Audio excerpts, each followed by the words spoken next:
Welcome back, everyone, to Midnight Movies. I am your co-host, Cody. And I'm the other co-host, Nikki. Exactly. And today we got a very exciting podcast for you, but we're going to take a pause right now and wish everyone a Happy New Year. I was just going to say, when does this come out? Happy New Year. This is actually coming out the day after New Year's, yeah. January 2nd, so hope everybody had a good New Year's.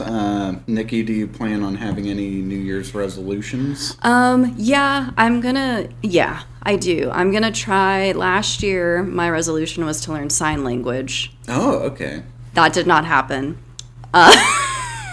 She says that, but she's sign languaging right now. Yeah, as I'm speaking. No. So, gonna maybe try to do that, but I want to learn Spanish. That's very useful, yeah. Yes, I am half Mexican. I never learned Spanish. Was never taught it. But I'm going to learn myself because, it's going to take accountability. I'm going to do it. That's fair. Yeah. I get that. I downloaded a different app because Duolingo... Duolingo. I mean, no shade of Duolingo, but, I've tried it before, and they're... And the owl's an asshole. Well, one, he's an asshole, yeah. And, okay, by the way, did you see that he, died this year? And then, What? He literally died. He's a digital asset. How does he die? On, the little app icon, he was dead. Oh, it was a God. whole thing. Yeah, look it up. It's actually crazy. I remember I looked, and I was like, oh, this owl's a dead icon on my phone. Well, I mean, considering the fact that Duolingo, that owl was such an asshole, I imagine a lot of people would kill him. So. Yeah, well, he died because no one was using him. Well, damn, when you get push notifications 5 times a day, it's like, you better fucking learn English or Spanish. And it's funny because I downloaded a different app. Oh, fair enough. Downloaded Speak. Not sponsored, but hey, if you wanna. Money our way. I'm not learning a language, but I'd sponsor him. Yeah, so I'm currently taking off a sweatshirt because I'm so hot. She's sign languaging all through this too. It's crazy. It's insane. I'm so talented. But yeah, so I'm gonna learn a language, whether it be sign language or Spanish or Korean for the eventual invasion from North Korea. No. I'm just kidding. Can you imagine though? Oh my God. But yeah, I'm gonna do that. What about you? You got any? No. Okay. Here's the thing. Same. Every time I make New Year's resolutions, I never stick with them, so I just don't do it anymore. Yeah, I mean, that's fair. That's tough. Basically, each year I just kind of do whatever I'm going to do in the year. I don't know. New Year's resolutions for me just seem like a facade. They're kind of this thing that we just make up as a society. We live in a society. And we make up as a society in order to try to make ourselves feel better, and then we just abandon them within the first couple weeks of the new year, so I don't even bother. Yeah. I just kind of do what I want to do throughout the year and see where that takes me. See where life takes you. I mean, that's fair, but last year I really wanted to do a podcast, and we're now doing it. Yeah, that's true. So that wasn't really a New Year's resolution for me for this year, but it was something that I was interested in doing. Something I was trying to manifest, and it happened. So look at that. I mean, it would have happened sooner, but we literally couldn't do it. Yeah, whatever. But luckily this year, things worked out that we can do it, so Hell yeah. And that's what led us here. And that's what leads us to today's episode. Weapons. I have been very excited to talk about this, especially when I went to go see this in theaters. I'm so excited, and I'm so excited to hear what you have to say, because you said this was This is in my top 5 favorite movies of this year so far. Yeah. And I watched this, and I was like, this is insane. It's an insane movie, but I kind of love how insane it is. Yeah. Well, before we actually talk into the movie, how familiar are you with Zach Cregger, the director? You know me, and I'm horrible with names. Oh, so fair enough. yeah. I mean, maybe I well, have you seen his previous movie, Barbarian, which came out a few years ago? Yes. Okay. He is the one that did Barbarian. Yeah. That was his... Technically, he has come out and said that's his first directorial film, which isn't true. Liar. Back in the late 2000s, he directed a teen raunchy comedy called Miss March. That's technically his first film. He said, I don't know that. Yeah, but apparently... don't claim it. All things aside, apparently that movie's terrible, so I can imagine him just leaving that in the past and just being like, no, Barbarian's my first one. So I loved Barbarian. I actually, this morning, for the first time, watched Barbarian. Did you like it? I actually really liked it. I didn't love it. There are things about it that I don't think fit very well. The editing of it is weird, just in the way that they decide to put certain scenes. Okay. I haven't seen it in a minute, but I was like, I could probably jive with that. And unlike the messages that we'll talk about in this movie, I feel like the ones in Barbarian are they're a bit obvious. But overall, I think it's a very well constructed, very well told horror film. Yeah, no, it was honestly, because a lot of new horror movies, I mean, these past couple years, we've actually gotten some really good ones. Mm-hmm. But I feel like in the early 2020s, they were okay. Nothing too crazy. But now that we're in the mids. Yeah. When did Barbarian come out, actually? It actually came out 3 years ago. 3 years ago. Yeah, so that one was good. 2022, yeah. I enjoyed that. But no, Zach Cregger, he's made a name for himself now in horror with Barbarian and Weapons, which is yet another director who has come from sketch comedy, who has become a prolific horror director. Him and Jordan Peele, so... we need to talk about Jordan Peele movies. I would absolutely love to talk about Jordan Peele. I know. We wrote our schedule out, you guys. We'll get there. Yeah. Eventually. It'll come down the road. I would also love to do an episode on Barbarian. I was going to say, like, we need to do that, because we scheduled ourselves out to, like, May. Yeah, roughly to May. Yeah, so we're kind of booked right now, but we'll get there eventually. We're booked, you guys. Calm down. It's not like this podcast is going anywhere anytime soon. So we'll talk about it eventually. But yeah, Weapons. I presume for this podcast, this is the first time you watched it? Yes, this was the first time. It's been on my watch list, though. Like, since it came out, I wanted to see it. Mm-hmm. And I actually dodged a bunch of spoilers. People were posting about it. I saw some posts on Facebook and whatnot. Didn't understand them because it was about the old woman, Gladys. Gladys, yeah. And I was like, I don't know who the hell this lady is, so I would just keep on scrolling. But yeah, it had been on my watch list. You wanted to do this, you're excited for it, and I was like, sure. I knew I wanted to do this because I saw this when it came out in theaters back in August. This might have been the last movie that I saw in theaters for a while. I can't remember. I don't think I've seen a movie since I saw Weapons in theaters. Mainly because I really haven't had the time to go to the movies, and there really hasn't been much that has interested me as of recently. Yeah, no. But yeah, I just remember walking out of the theater, and I was just like, if I ever do this podcast, You're like, I want to talk about Weapons. Yeah, I didn't... Because, okay, I'm just going to say this now.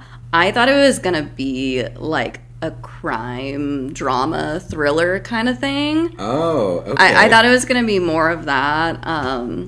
You thought it was going to be like really Long wasn't. Legs. Yeah, no, it definitely had Long Legs vibes to it. And Gladys kind of, before I even saw the movie, she was giving me Nicolas Cage from Long Legs. No, I think I wrote in my notes later, is this Nicolas Cage? You know, he is a very... he gets into a role, so I wouldn't doubt that. But no. And I saw a Letterboxd review. It was like Gladys and Long Legs would be besties. Oh my goodness! And it's true.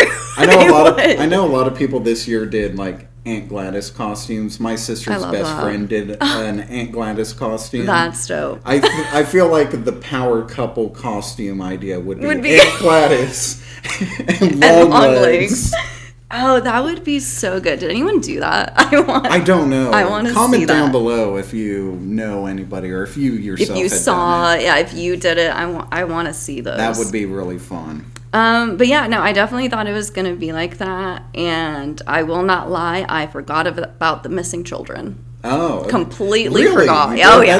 That's the main premise of the movie. I felt like the movie forgot to, honestly. Kind of. We'll get into it. It is pretty much the driving force that propels the narrative forward. Mm-hmm. But, yeah, they kind of... The children's subplot kind of takes a backseat towards more of just, like... the actual characters. Yeah, because how they do it, and I thought this was fun, and they kind of did this in Barbarian as well. They kind of show different perspectives of people. They Yes. don't, like, I don't think in Barbarian they outright do, like, name cards. No, this is Yeah. very much broken into chapters. Whereas Barbarian, that was kind of the problem that I had, is just like, not so much with like, there's like a flashback sequence in there that takes place during like the 80s or something like that. And like, we'll just cut to that. And then we'll cut away back to the events that we're going into, and it was kind of jarring at points.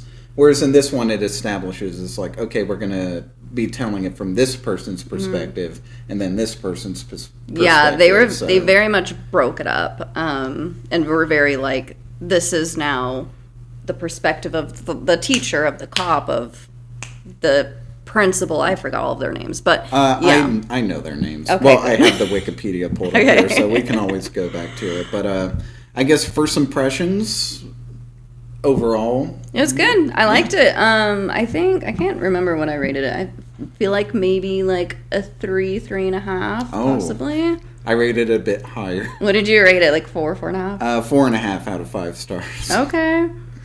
There's a lot to appreciate about this. This feels, I've seen some like interviews that Zach Cregger has given, and this feels very much like a very personal film to him, and it really reflects in the themes about the movie that we'll talk into. But like, I think it's so well constructed. I love the cutting back and forth between different perspectives of characters, and the nice little attention to detail that every time you get that perspective told again from a different person's perspective, it's slightly different. No, I noticed that because at first I was clocking that, and I was like, okay, are they like doing this on purpose, or was this like a mess up, like an editing? But as I saw it continue, I was like, okay, no, they are definitely doing this on purpose. Yeah, I thought it's that was 100% cool. intentional, just to show that everyone perceives things differently.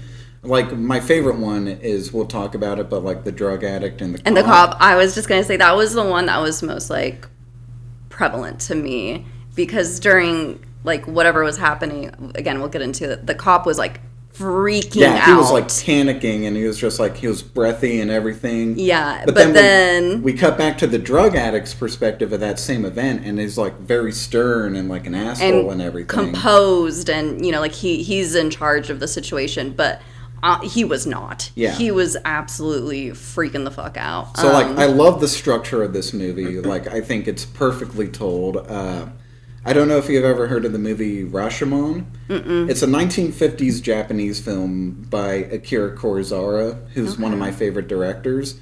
But that movie is about, like, the murder of a samurai, and like these different people who witness that murder, and like they're trying to get to the bottom of it, and each one tells their version of the story, but each one's different based on their own personal biases. And I was getting that vibe from here, just like, oh, I like that. I love just seeing each character, and every single time it's like different. It makes the movie not feel repetitive. Yeah. And going back and revisiting this, because it's like slightly different every single time. No, I like that. Maybe we'll watch that. That sounds like a good movie. But It yeah, really like this is. this was this was done very well. I did rate it a 3. I feel like maybe I should rate it a 3.5. I don't know. We'll see. We'll talk about it. Maybe I might change your mind. Who Yeah, knows? but I will say I watched this with my boyfriend. Oh, what does he think about it? He thought it was good too. I want to see what his rating was. That'd be funny if he rated it higher than you. I think he might have, but I'm not for sure. I feel like we were like around the same. Just like 5 Same out of 5 rating. stars. Nikki's crazy. What is she talking about? But no, we started the movie. I think I showed him the trailer first. And you know the trailer, this won't be a spoiler because it's literally in the trailer, but the narrator in it is saying, on this day at this time, the kids from this classroom woke up, went downstairs, and ran out the door. And they never came back. Yeah, and Wing was like, everyone has stairs? Like everyone has a downstairs in this neighborhood? I was cracking up because I was like, okay, I mean, fair. When you get into the movie, a lot of these kids live in rich neighborhoods. Yes, and I was like, this is a very rich suburban neighborhood. He also rated it a 3 Oh, okay. So you guys were kind of on the same wavelength. We were. His review was seemed like a Netflix produced movie. I also, that's harsh. yeah. No, another thing he said, which I think that's actually a really funny observation because Netflix was bidding to get this movie. Yes, they were, and I told him that too. But he also, this was when the cop story had just started. Oh, yeah. And he said, like, we paused the movie, and he's like, is this one of those movies that maybe they didn't have a lot of, and I was like, are you asking if this is a low-budget film? And he's like, yes, it's a low budget. And I'm like, oh. I mean, there's not a lot of, like, flashy special effects or anything. No, and that's when he brought up the Netflix-produced thing. And I was like, I do get that. It does kind of feel like a Netflix-produced film. At some point. I feel like it's a much higher quality than that. Yes. It feels more like a movie that Netflix would buy and then distribute rather than a Netflix movie that they would make. Yeah, they were really wanting to buy this. Oh yeah, even Jordan Peele wanted to buy this. In fact, so much so that when he lost the bid, he let go his manager that allowed it. Oh. Yeah, he was just like, no, you lost this movie for me. It's like, we're done, basically. I mean, good movie. And to lose out on it, I get that because it did very well. It was $38 million budget, and the box office was around $268.3 million. Oh yeah, this did very well for itself, especially for a horror film like this from a second film of a director. "Quote unquote" second film. Yeah. His technical third film, but we'll forget about Miss March because everybody else has. Yes, that one's not notable. But yeah, to put that much money into it and then get back that on like an R-rated horror film is actually very well. Oh, super, super good. So yeah. Shout out to that guy. Shout out to Zach Cregger. I was like, what was his name? Cregger. You did great. You did a good job. All right, well, I guess from here on out we'll get into spoilers and start talking about the movie itself. You talked about the trailer with the opening narration. That's how we start this movie. So, very interesting. We get like the narration told from a child's perspective, which could inform like your opinion of the entire movie because technically this is now framed as like it's a child telling the film, and it's like how much of a reliable narrator is that? Yeah, I honestly was not a huge fan of the narration. I feel like it was important to set up everything that's going to happen in this movie. We'll talk about where the narration comes in at the end when we get there. I feel like maybe that bit was not necessary. Well, apparently it was because they tried it with the test audience without it, and then the test audience were like, what the fuck is going on? They were just like, we're dumb audience members. We have no idea what's going on. We can't think for ourselves. Can you please have a child tell me what's going on? Can you tell me what's going on? Which, I mean... I feel like it fits as a bookend. You begin with the narration, you end with the narration, but I think I could do either way, without the ending narration. Yeah, and even, I feel like they could have done the beginning maybe without it. I feel like if they just set it up differently or, filmed scenes differently, or I don't know. But, I mean, either way, it's not a huge gripe I have, but I was like, who the hell is this kid? That's true. And we don't know. We never know. We never find out. This kid is not a character. It's not one of the kids that disappears. It's being told from a kid who knew about this event that happened at her school some time ago. Yeah. I think she said a year or two ago. I think so. I think it was a year ago. So possibly. It's she wasn't a part of it. She just heard the story. Yeah. So again, you can kind of take for a grain of salt of how much of this actually realistically happened versus this is just a child's fantasy, which I guess gets into the theme. One of the themes of the movie of just a fairy tale is kind of what this is. We'll get into it, but there's a witch. It's very Pied Piper coded. So it very much feels like a child's fairy tale, but in a modern age. Okay, I can see that, yeah. So we start off with Miss Gandy? Can't read my own handwriting. Justine, yes. Yes. And that's the first chapter is Justine. We open up in a hall conference with all the parents. Everyone's on edge, just We want answers. Just like, the fuck, dude? Mm-hmm. What happened to our student? Like, what happened to our kids? Yeah, like, why is it just her class? Like, she must have had something to do with it. What the fuck? Mm-hmm. Which I get. Like, oh yeah, I'm not a parent.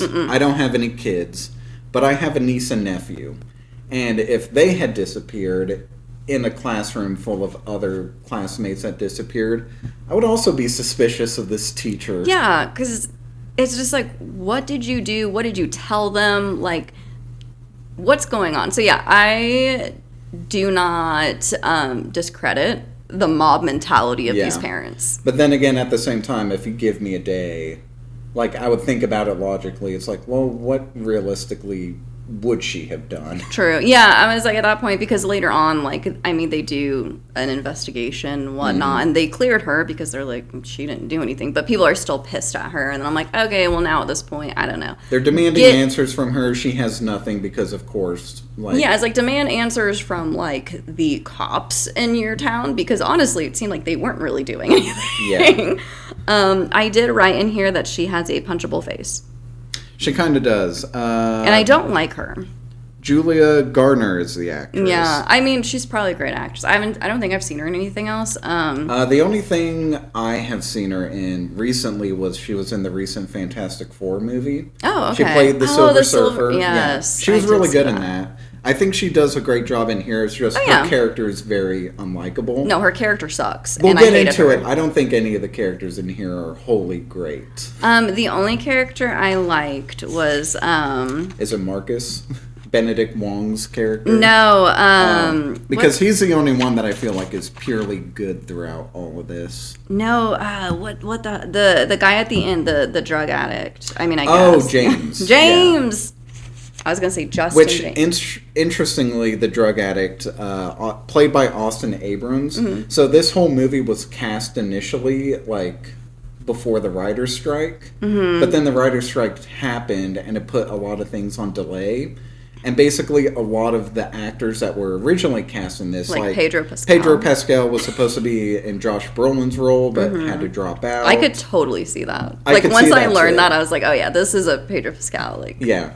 That being said, I'm not going to diminish Josh Brolin. I think he's great in this. He did good. But anyway, Austin Abrams is the only one from that original cast to carry over in here. I'm so happy because he was my favorite character. And we saw him during Justine's. Yeah. Her little arc. Yeah, she goes into the alcohol store to pick up some alcohol. The alcohol store, the liquor store. The liquor store, whatever.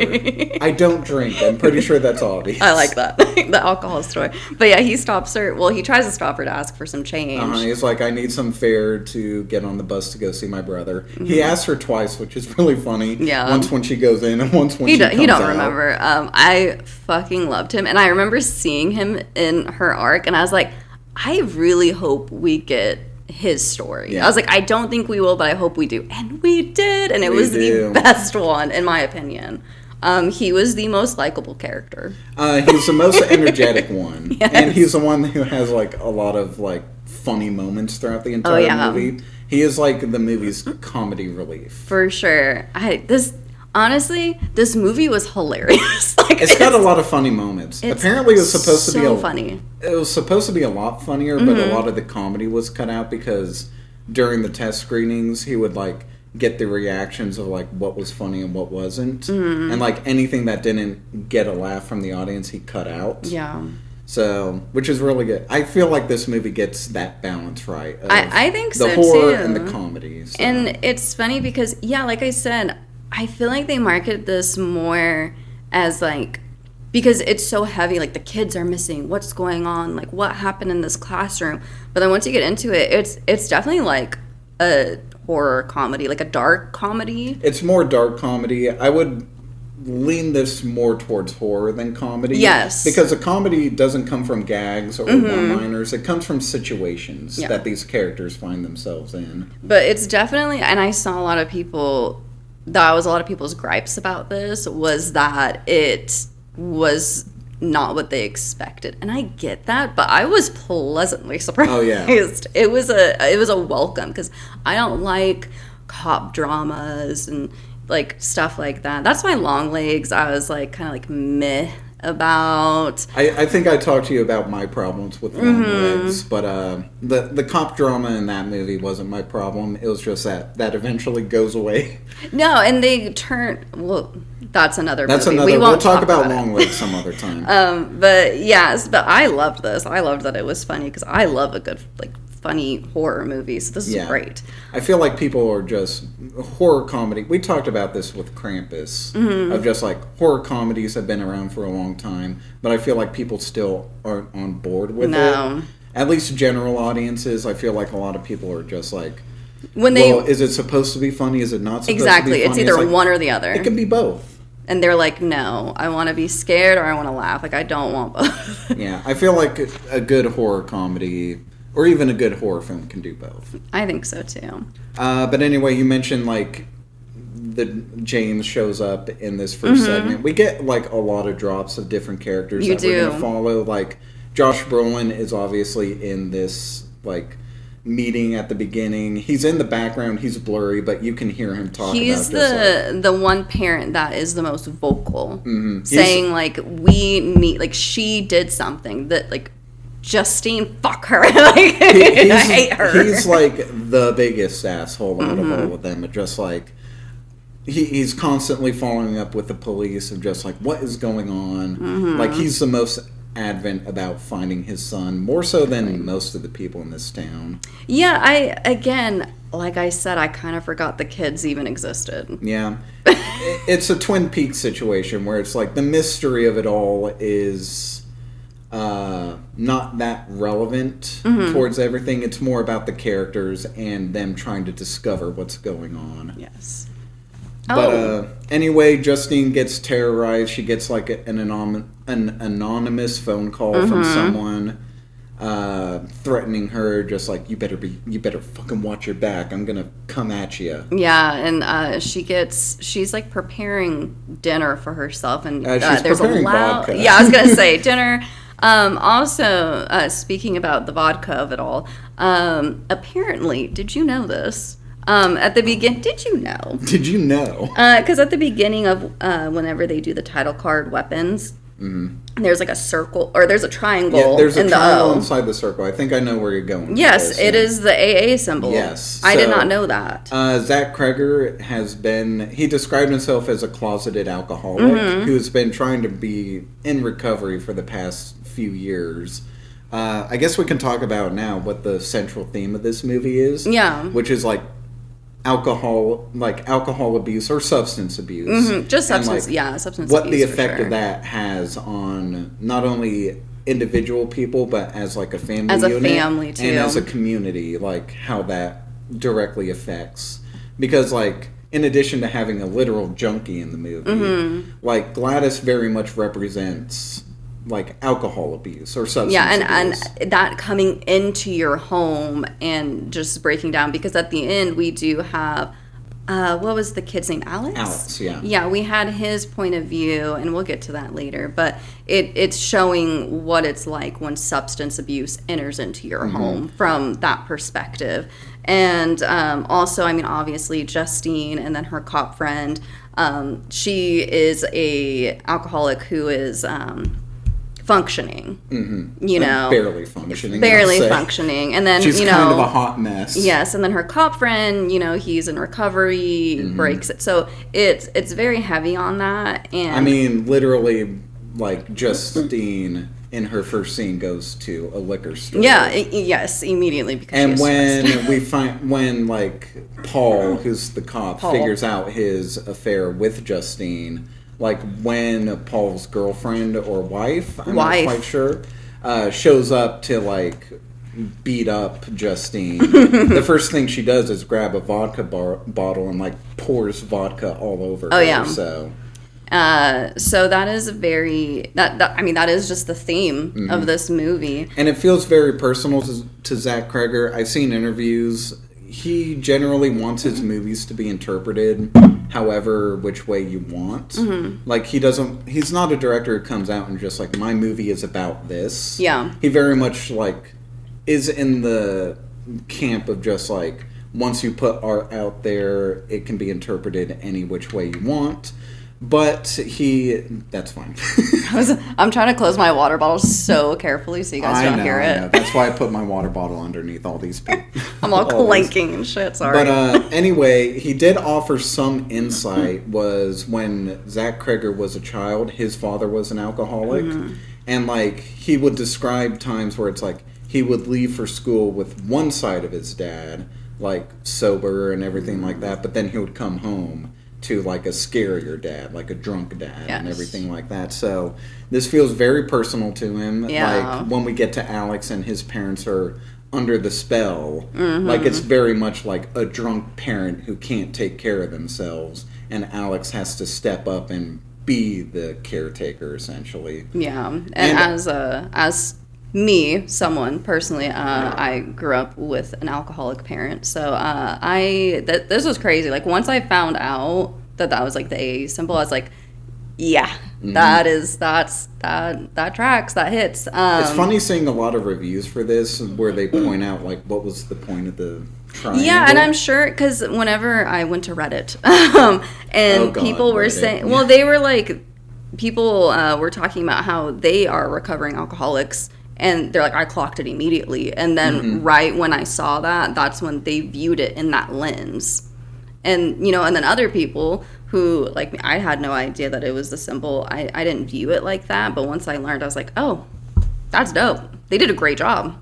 Like, it's not something that I feel like they're beating you over the head with. No, it's not preachy. Exactly. But once, you realize it, it's done well. And like I said, the theme of this is a lot more subtle than it was in Barbarian, because Barbarian's very much just like about the Me Too movement and like the horrible like toxic masculinity of like the Hollywood side of everything, which like during the climax of that movie they make it kind of very obvious that's what it's about.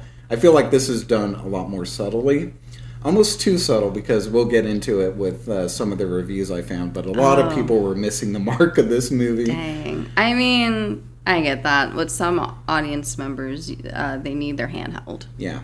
But no, I think the theme of this is, I love it. It was good. Personally. Yeah. But yeah, anyways, we're with Justine, and she's drinking away her problems. Understandable.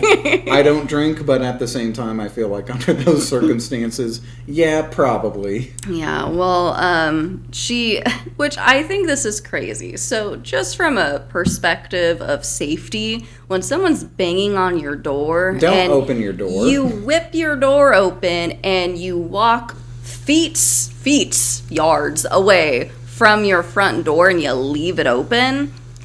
That is probably what they want, because they want to get inside your house. Yeah, probably. So don't do that. It's not as bad as it was in Long Legs. Yeah, anyone in this situation, please don't do that. In Long Legs, they do pretty much the same thing, except it's more inexcusable in that movie because the main character is a cop and should know better. Yeah, so please, yeah, exactly. I remember watching that scene too and had the same issue. So yeah, don't do that. Yeah, but anyway, she goes out, she discovers on her car, written in big red paint, is the word witch. Witch! You fucking witch! I was going to say burner! Yeah, I was going to say that. I was like, should I say that? But yeah, so everyone thinks she's a witch because she made all these children disappear. Which, to be fair, that's very witch-like. And I mean, kind of a witch is involved, but it's just not her. Oh, and by the way, okay, so she is desperate to talk to Alex. Oh, yeah, like, weirdly desperate. Weirdly desperate. This is where my dislike of the character comes in. Yes. Yeah, she's kind of annoying, but at the same time, it's like she's high tension. She's like, the whole town's looking at her and like scrutinizing her. So it's like, I get that she's like being annoying. This was inexcusable. To overstep her bounds and like follow Alex to his house. Okay, because at first she's talking to the principal, Marcus, right? Talking to him, and he's basically putting her on leave. Yeah. So he's like, this is what's best for you and for everyone here, for everyone's safety and especially yours. Like, this is what we need to do. And then she says, I need to talk to Alex. I need to. And he's like, no, you don't. And she's like, well, I feel like it would make me feel better. And he's like, that right there is why you're not going to talk to him. Mm-hmm. He said, you're only thinking of yourself. You're saying it would make you feel better. This is not about you. Like, this is about him. So, no, you're not going to fucking talk to him.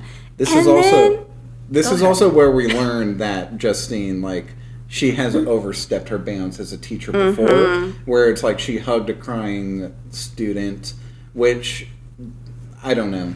Like I said, I don't have kids. I don't know how I would feel about that. I feel like I would be fine with, like, a teacher comforting a student like that. I've hugged my teachers when I was younger. Yeah. I mean, especially, it depends on the age, of course, as well. And it depends behind the context of scenarios, yeah. And like, I don't know if my that. child's crying because they got bullied or something like that, then yeah, a comforting hug would be fine. Arm around the shoulder. But then we learned she gave a kid a ride home.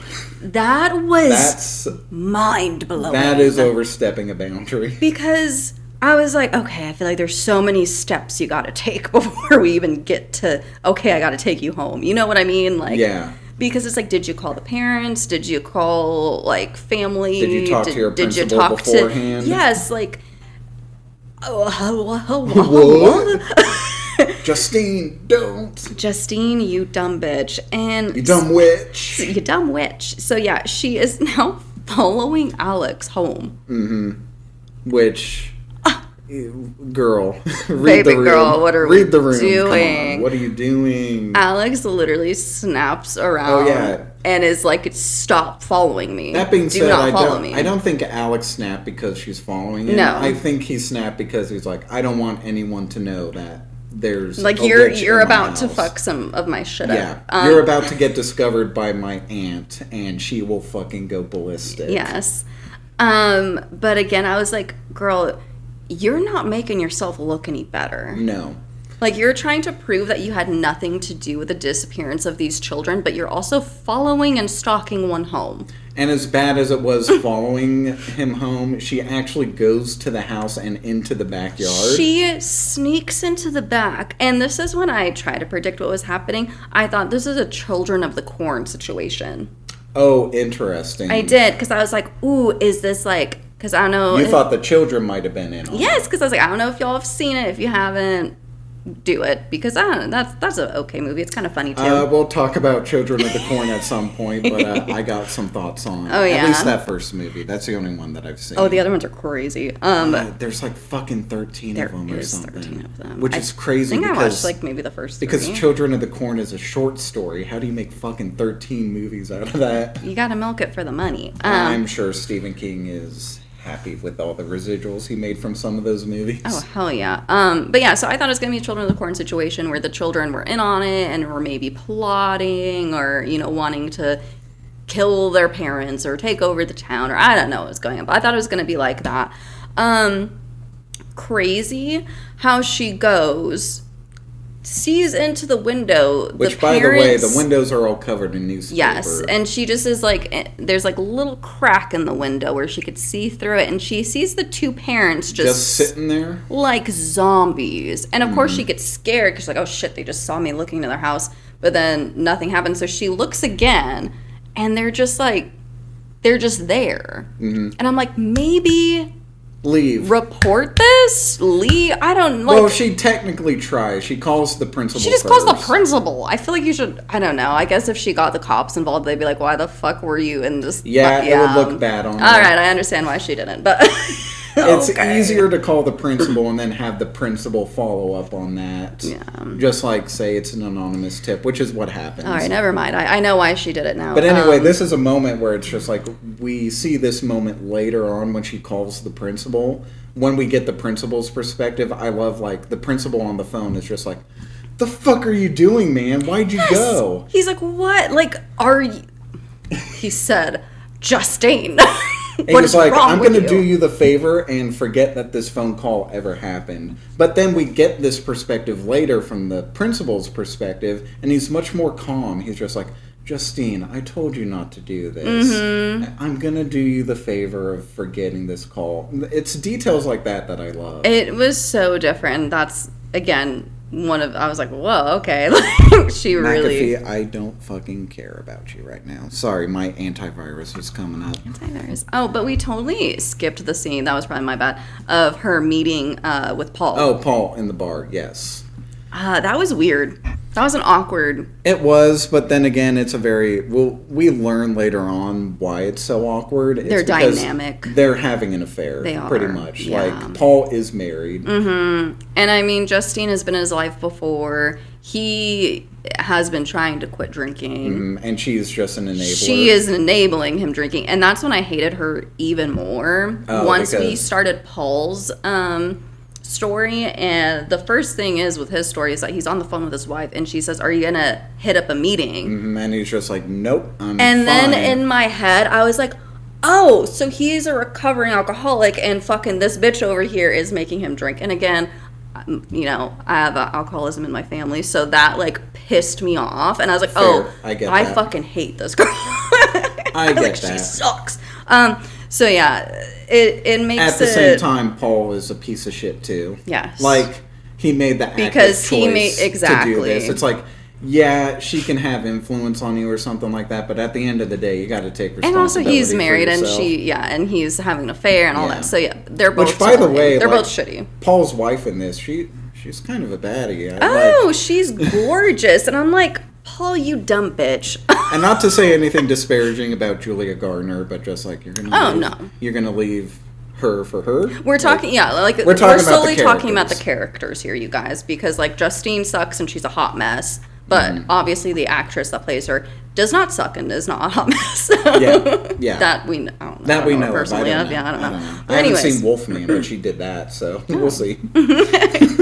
But yeah, so solely talking about the characters right here. But yeah, just like, Paul, you dumb bitch. Paul, you idiot. But yeah, so they obviously end up sleeping together. We don't see it yet. Not in this moment. We'll get to that because I have some things to say about Paul during that scene. Yeah. And wrapping up Justine's story, was there anything else? Yeah, so we know that she had been following Alex, but after the whole incident of seeing inside the house, she parks her car outside of Alex's house. This part, okay. And then she falls asleep in the car, and then at nighttime, this moment scared the shit out of me in theaters. I was cracking up. Oh, really? I found it very unsettling of just the mom, like, in a very, like, vegetative state, just comes out. You don't really see it at first, what she has in her hand. Yeah. It looks like a knife, but it ends up being a pair of scissors. Yes. And she just creepily walks out. I didn't really find it funny. I just found it unnerving. No, I think I'm the only one that I've spoken to about this that has found it funny. I was cracking up. Wing was next to me, and he was like, I don't like this, I don't like this, I don't like this. Oh, and I even talked to my sisters about it later.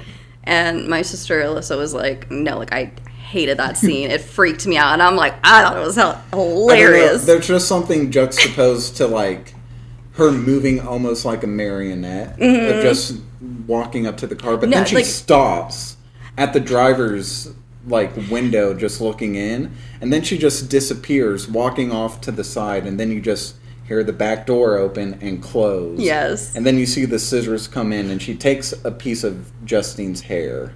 I cracked up with the walk, and then when she gets to the car, she just stops, and I'm like, oh, she's like, man, this bitch is asleep. I can't even scare her. How fucking dare you fall asleep during my mannequin walk? Like, damn it, exactly, that's what I was thinking. I was putting on a whole show. Yeah.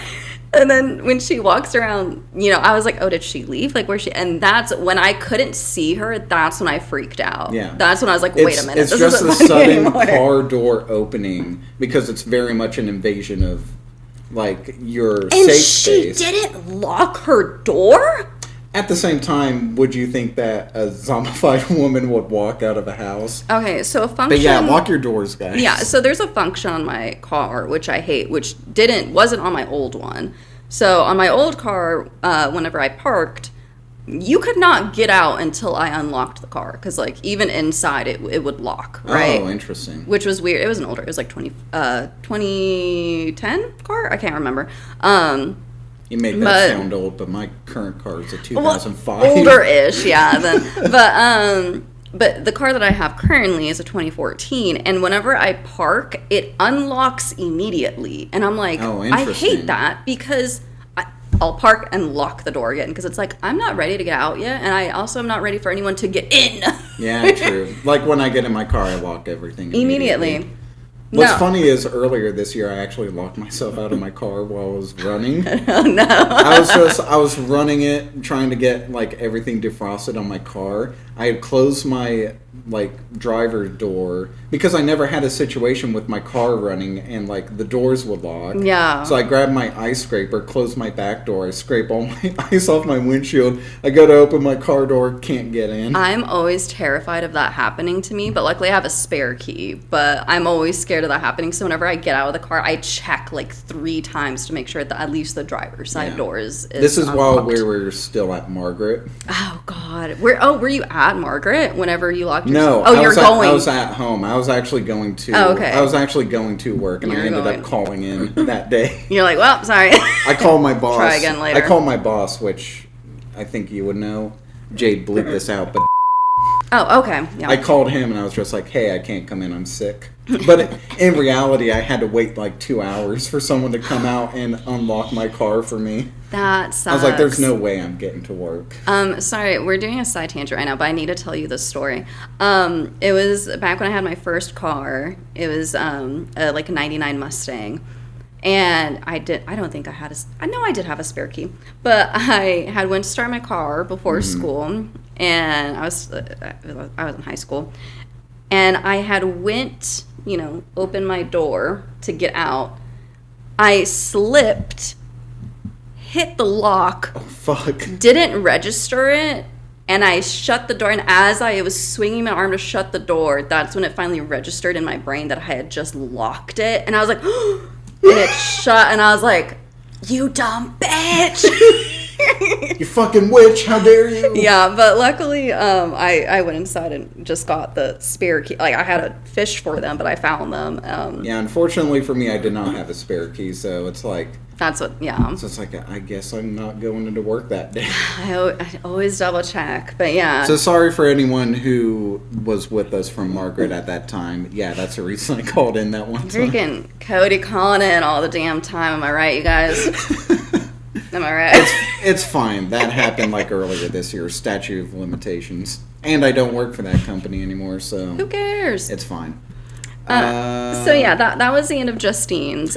We also forgot to mention, in this sequence is where we first get our glimpse of Gladys. Oh! Because Justine has a dream sequence where very creepily she goes into her room, like her room is full of all the missing children. They all have their heads down. Mm-hmm. But then Alex raises his head in Gladys's makeup. We Yes.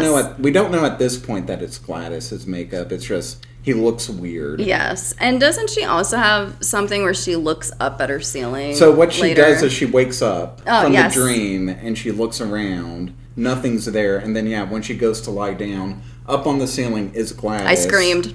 It- I won't even lie. I screamed. that one didn't get me in got me. theaters. We'll get to another Gladys one that did get me. I knew it was going to happen, and I still Oh like... yeah, I knew.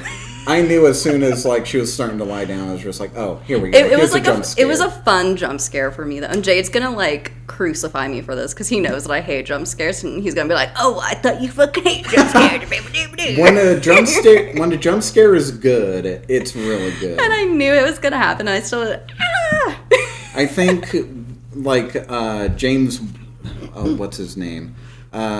James Wan, who directed the Conjuring movies and the first few Insidious movies, he always said a jump scare should accompany a scary image, and that's what makes an effective jump scare. And I feel like this movie utilizes that kind of jump scares. Like whenever a jump scare happens, it's not a cheap someone tripped over something or something like that. It's it usually accompanies a very terrifying image. See, yes, thank you, because I've always tried to explain my hate of jump scares, because I hate a cheap jump scare. But yeah, that's exactly it. I want it to actually be scary and have that payout. But it's if it's creep, Jade. I can't wait until we talk about Creep. That's one of the movies we put on our schedule. Yeah, so we're gonna try and get Jade on here for that.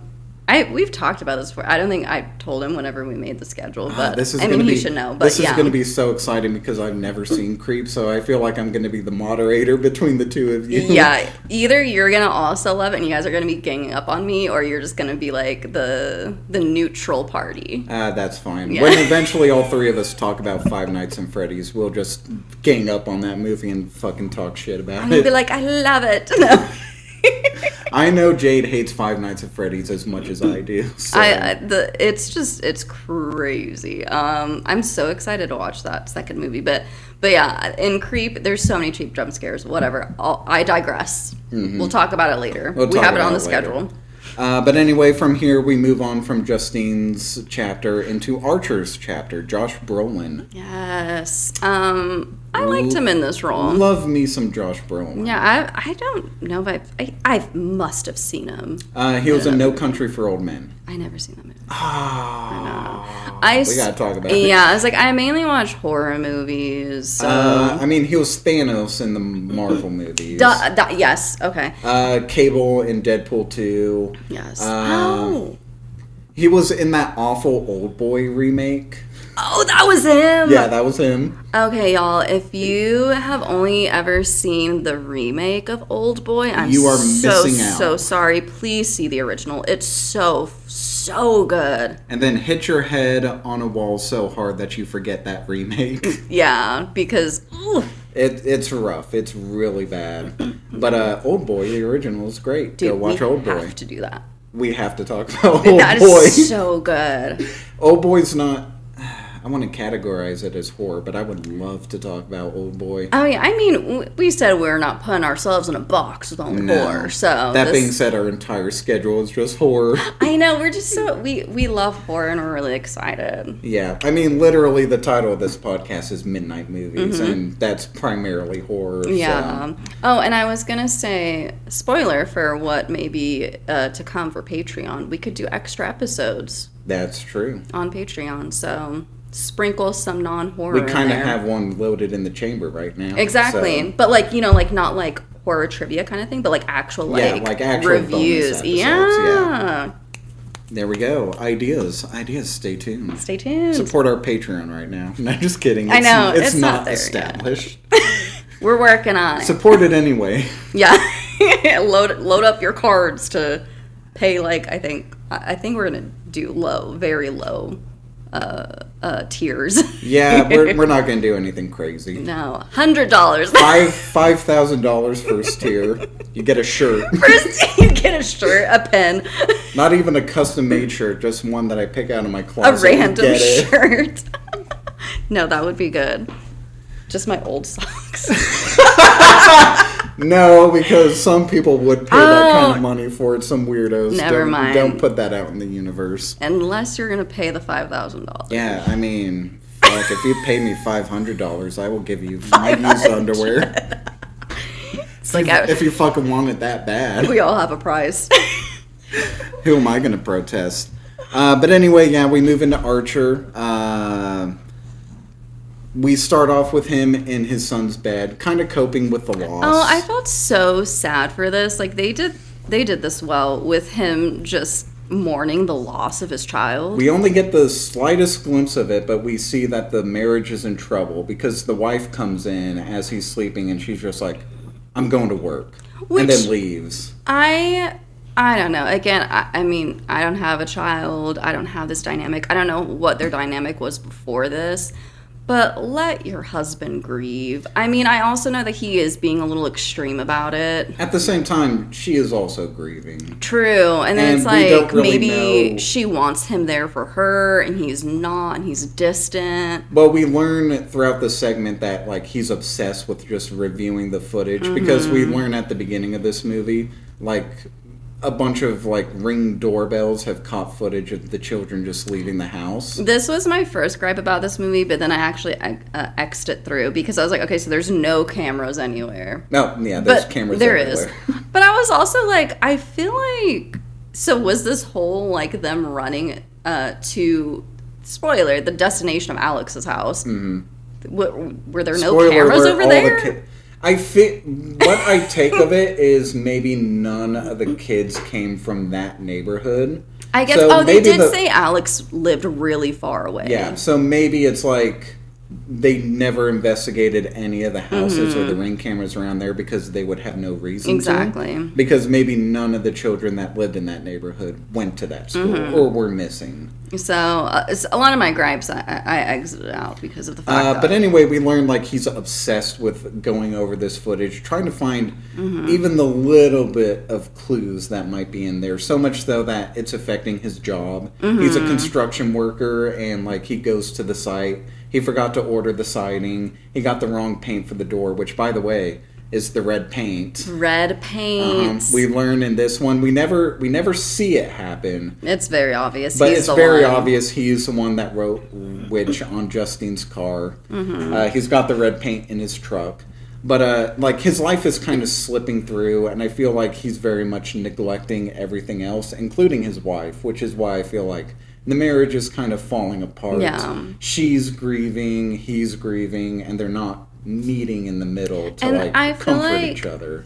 That's also another thing that they did really well, is that losing a child, it breaks a lot of marriages apart. It fucks everything up. Yeah, and it's because people do grieve differently, and when you're both grieving something so heavy, like it goes south. I'll say there's not a lot of likable characters in this movie, but I feel like everyone's motivations, to a certain extent, are like reasonable and understandable. Yeah, they're very human. And I don't know, I like that. Humans are unlikable. Yeah, pretty much.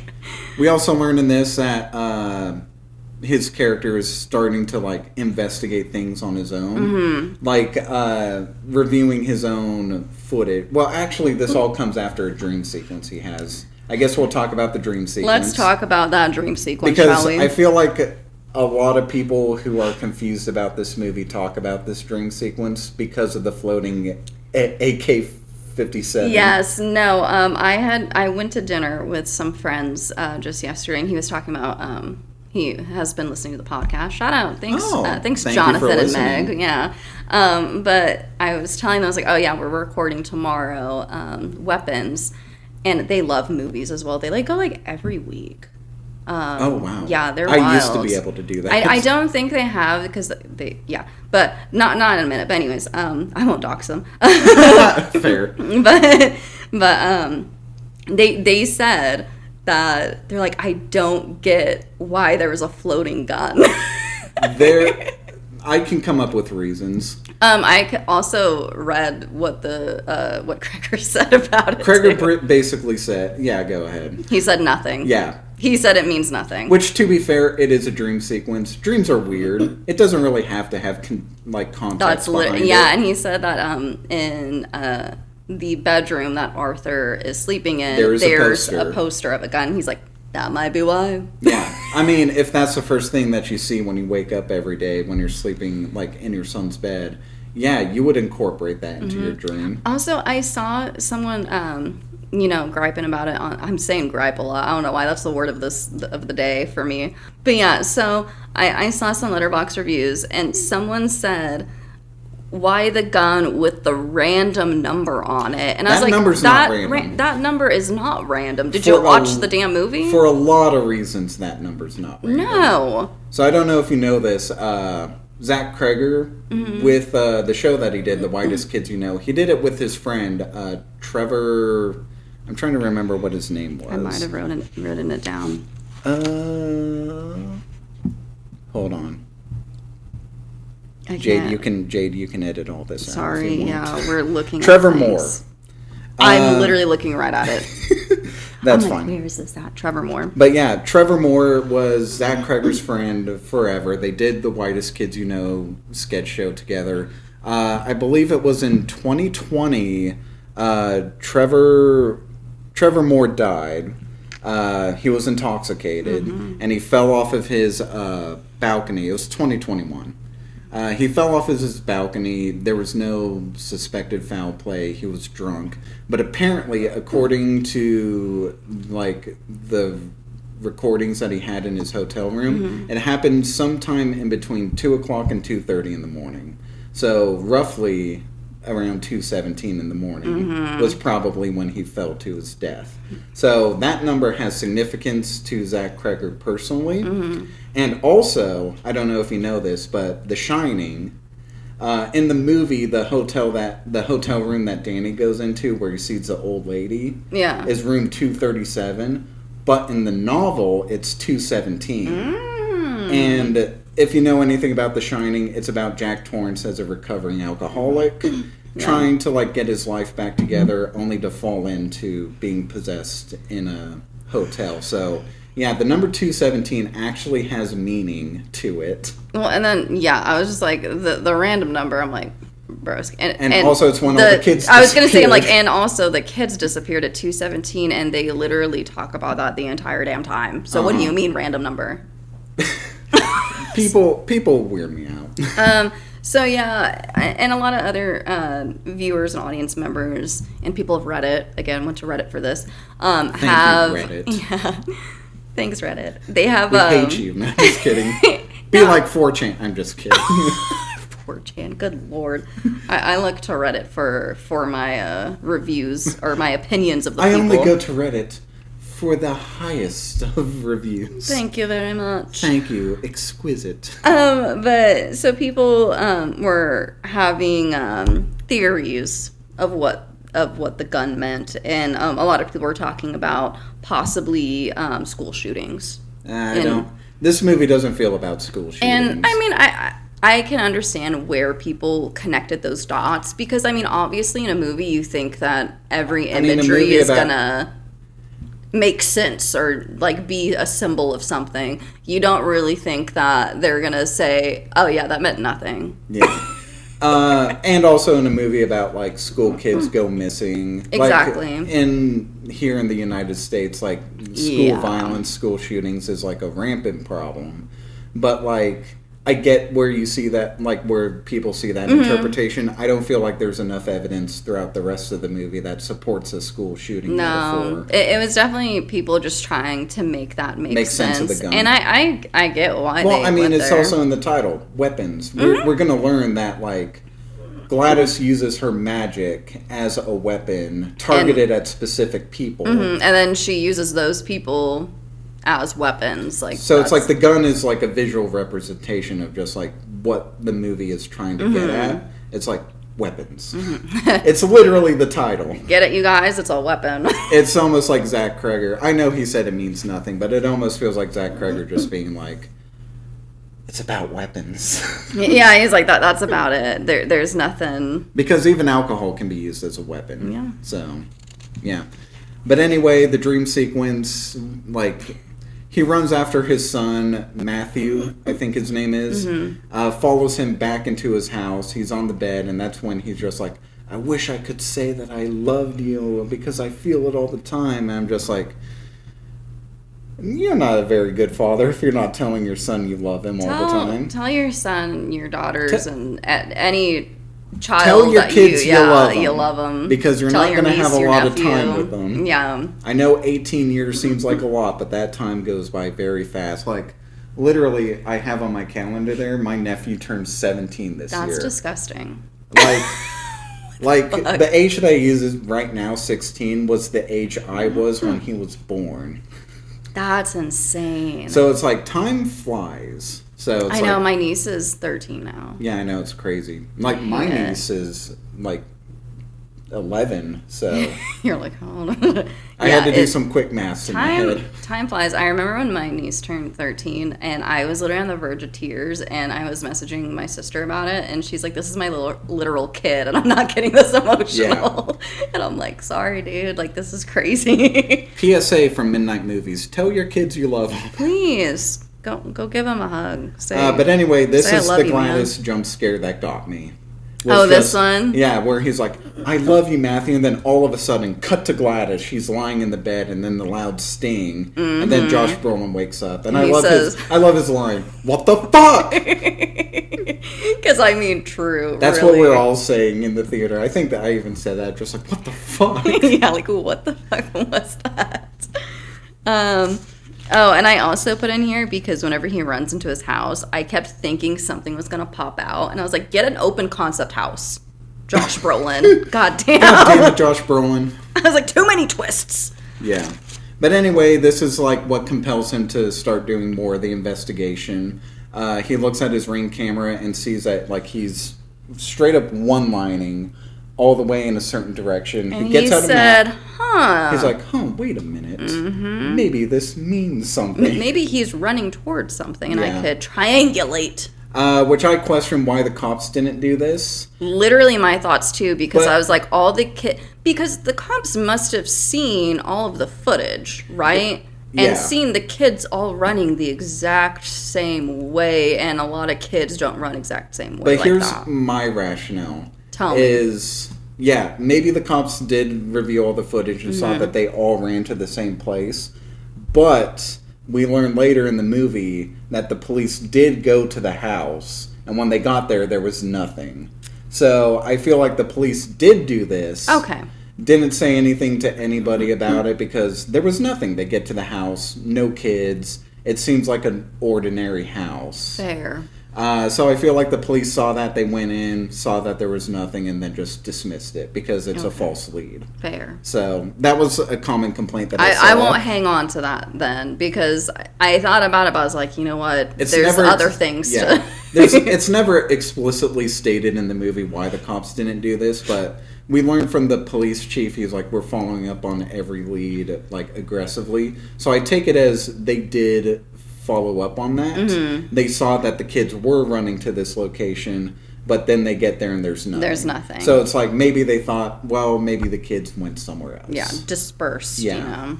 Okay, fair. Also, they're running on the assumption that the Literally entire running time, straight, yeah, yeah. that they didn't diverge or do anything in between. Mm-hmm. But Josh Brolin is crazy enough to put that together. He goes to another family's house. Mm-hmm. Very funny sequence where he goes up to like the woman of a missing child, Mm-hmm. like the mother of a missing child, and is just like, "Can I see your footage?" And she's like, "No, I don't feel comfortable with that." So he waits until the husband gets home. Which is Justin Long. Justin Long, my boy, back from Barbarian. I wrote Justin Long. Yeah, I put here, surprise Justin Long cameo. Yes, and I was sad that was it.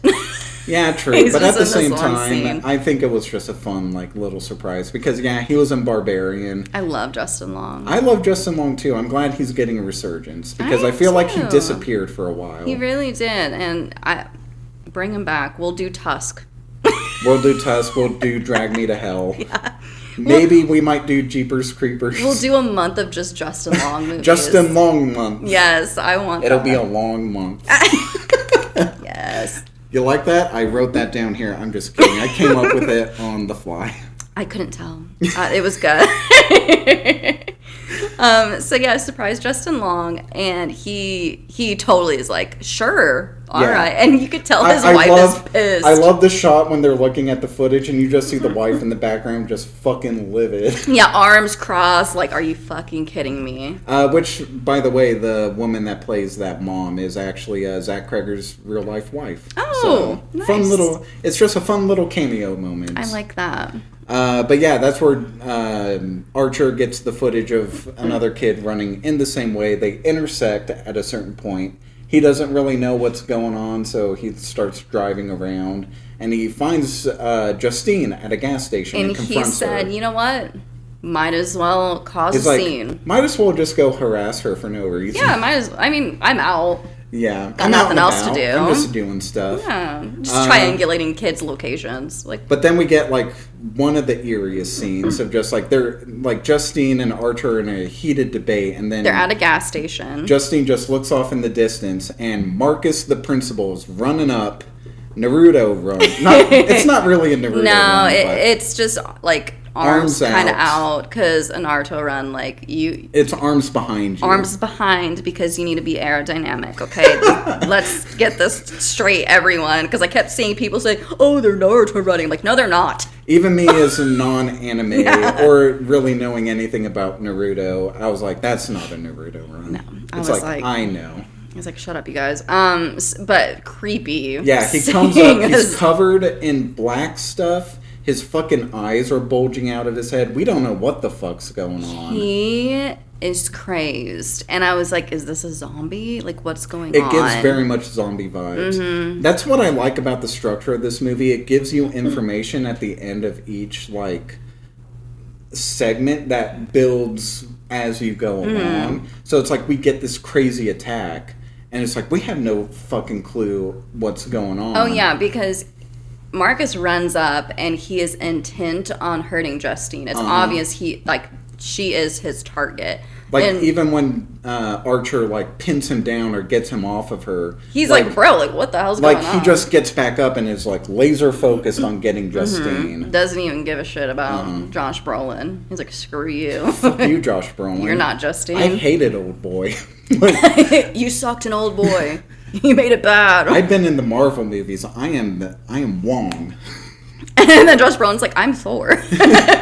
He's like, what? It's like, what are you talking about? Get the fuck out of here. So yeah, and I thought it was this scene again, the comedy with it, because Justine runs into the gas station. Well, this is later. This is when we cut back to Marcus's. Yeah. Okay. But yeah, that is a very funny scene when she's running around and she's like, "Help me!" and the guy's like, "Get out of the store." Yeah, and just like she's like, "Fucking help me!" Yes. It's like, "Get out." Get the fuck out of here. Which, to be fair, I would also be like, I don't want to deal with any of this. Because it's like, obviously, you're the one he's after. You need to leave my store. Yeah. But no, that's a very funny scene. But that does come a little later. But is that where it ends? Yeah, it ends literally like Archer has like Marcus like in his hands. He's still trying to get out to get Justine. Okay. And then we cut into Paul. Oh. Which he is the cop character. And this is where we learn like he has a relationship with I don't remember what the name of the woman is. Donna, yes. He's talking over with her, saying like, "Oh, I'll be back from my convention. At this time, we can have our like dinner with my father." Like, and this is when you learn that her father is the police chief. Which actually, self-report here. I was kind of stupid when I first saw this movie. I didn't know that. Oh, you didn't catch that? I didn't pick up on that. So like when we later on figure out like he's been cheating on Donna, and like he's walking through the police station, and they lock eyes, and I was just like, why the fuck does he care if he's been cheating on his wife? It wasn't until like a rewatching that I picked up on. It's like, oh, that's his father-in-law. Yep, he cheated on his daughter. Crazy. So. Yeah, you learn that because Donna's talking about how when she's gonna come home from her convention, she says a day, and so he thinks he has some time to maybe fuck around. Yeah, and this is when she asks, "Are you gonna hit up a meeting?" And he's like, "No, like I'm More good." Importantly, in there too, we find out that they're trying to have a kid. She's just like, I'm ovulating, we can hit the target. Yep. What a piece of shit to just like want to plan to have a kid with your wife while you're fucking having an affair. Yep. Like, my God, dude. Yeah, they're painting this guy terribly. And this is when he, like, walks out of, like, the locker room that he's in, and he sees Justine, right? This is when he sees her. Yeah, because earlier in the movie, she goes to the police about the witch being painted on her car. We forgot to mention that, sorry. I mean, it's fine. Yeah, we're going to eventually get back to it. But yeah, she sees him, like, across. He's getting ready to patrol the town, and they kind of wave at each other. And she flips a little, like, hey. She's just like under her arm, just like, hey. Hey. And Paul's just like, yeah, hi. She said, hey, Paul. Hey, what Paul. You doing? I love you, Alden Ehrenreich. I loved you as Han Solo. And that mustache totally doesn't make you look like a porn star. Yeah, that mustache, dude. But, and he reciprocates the what's up, you know? And then he goes on his policing duty, and this is when we get our kind of full-fledged James. We see him trying to break into a building, and Paul's just like, hey, get away from there. And he fucking just drops and runs. He bolts, and Paul just straight up... And I'm like, I feel like there's a school just across the street. Like, he is just, like... gunning it. I'm very curious because, like, how big is this town supposed to be? I don't know. Because it's very... at times it feels like it's a small town. Mm-hmm. Because, like, a bunch of these characters are kind of just running into each other all the time. But at the same time, like, we get later on where it's like Archer doesn't know who Paul is. So it's like, how big is this town? How small is it? I'm not quite sure. I don't know. And just this whole, like, chase scene, I'm like, James, baby, stop running. Stop running, dude. Like, you have the advantage here. Stop running and, like, hide behind something. I mean, he is a tweaker. I mean, he's probably had run-ins with the police, so I get it. He's in fight or flight right now, and he's in flight. But anyway, Paul catches up with him, puts him, like, in handcuffs. Yeah, and James the whole time is like, yo, I work there, you know, like, I could prove it. Just call the warehouse, like, they'll let you know. And he is very much lying. Yeah, very much so. Which is a very tweaker mentality of just not thinking further, because it's like, what if Paul did call What if he did call it? What are you going to do? But anyway, he asks him, like, do you have anything in your pocket? Very, very specifically asked, do you have any weapons? Well, that's true. And I was like, Weapons comes up multiple times. He said, do you have any weapons or any sharp objects? Because I don't want to get poked. Yeah, James is just like, no, sir, I do not. And of course, he reaches into a pocket, gets poked with a syringe. Yeah, gets pricked. And then he fucking decks James in the jaw. Just knocks his lights out. And I'm like, police brutality? Which here's the thing. As a person, I get why Paul did it. But at the same time, he's a police officer. And that's a no-no. Don't know if some police officers might not know that. But so he gets into the car, he tries to treat the wound, and that's when he realizes, oh, I forgot to unplug the camera. He looks up and sees his camera still on and immediately unplugs it. And this is when, I mean, not only is he already freaking out because he's just been pricked by, he doesn't know what. Yeah, who knows what diseases that has in there. But now he's been caught on camera. Like police brutality. Yeah. And then he runs back out, picks James up, and he's like, we're both gonna leave. He's like, look, dude, okay, here's the situation. I punched you. You didn't fucking tell me about the syringe in your pocket. We both fucked up. We're just gonna walk away, but if I see you again, it's gonna be different. And this is what we were talking about earlier. Like, he's very panicky in his voice. He is not saying any of this in a nice, calm, cool, collected tone. He's like, we both fucked up. It's okay. Like, I'm gonna walk away. You're gonna walk away. We're never gonna see each other again. Because he thinks, like, I'm gonna get fired, and I probably have a venereal disease. Yeah. So he's like, we're done. Like, you know, I'm not gonna see you again. If I do, we're gonna have a problem. But when we get this scene from James's perspective, he's much more stern and much more of an asshole. Just like, hey, buddy, if I see you out here again, it's going to be a fucking different story. Now get the fuck out of here. Yeah, and it was so funny because when he's talking to James about this, James is like, dude, you just punched me. He's like, dude, you punched me in the jaw. I love James. It's really funny. He's amazing. I love James, too. I also love when he's answering the cop's question. He has his hands behind his back, and he's just like, no, sir. And he's, like, swaying back and forth, and no, sir. Hey, man, I believed him. Yeah, he's a very believable tweaker. Free my boy James. He did nothing wrong. James did nothing wrong other than the bunch of crack that he's done. He also stole that kid's backpack. Oh, he did. We'll get there. I didn't like that. But anyways, only wrong thing he did. Anyway, then after this, like, he goes to his father-in-law / boss and tells him what he does. And he's like, okay, listen, dude, I'm going to be straight with you. If that dude doesn't come in and file a report, then that footage can just sit on a hard drive until eventually it just disappears. But he's like, you're in fucking hot water. Don't be fucking anybody behind my daughter's back. Yeah. Stop having an affair. Well, so now, obviously, Paul's a little shaken up. He needs a little relief. He needs some release. He gets a text message from his booty call, Justine. Hey. And this is where we get back to the bar scene. And then they have sex. Yeah, they do. Which, dude, you just got pricked by a needle. You don't know what that was on there. Yeah, did he... Like, he never tells her. Checked. You're supposed to get checked. We never get any verification if he goes to the doctor. No. Which I would go first thing. Yeah. I think you're supposed to. Think it, like, after that happens, you report it, and, like, maybe he felt like he couldn't because, like, he, like, deleted his footage or something like that. But, like, maybe do it off the clock. Like, Yeah. I don't know.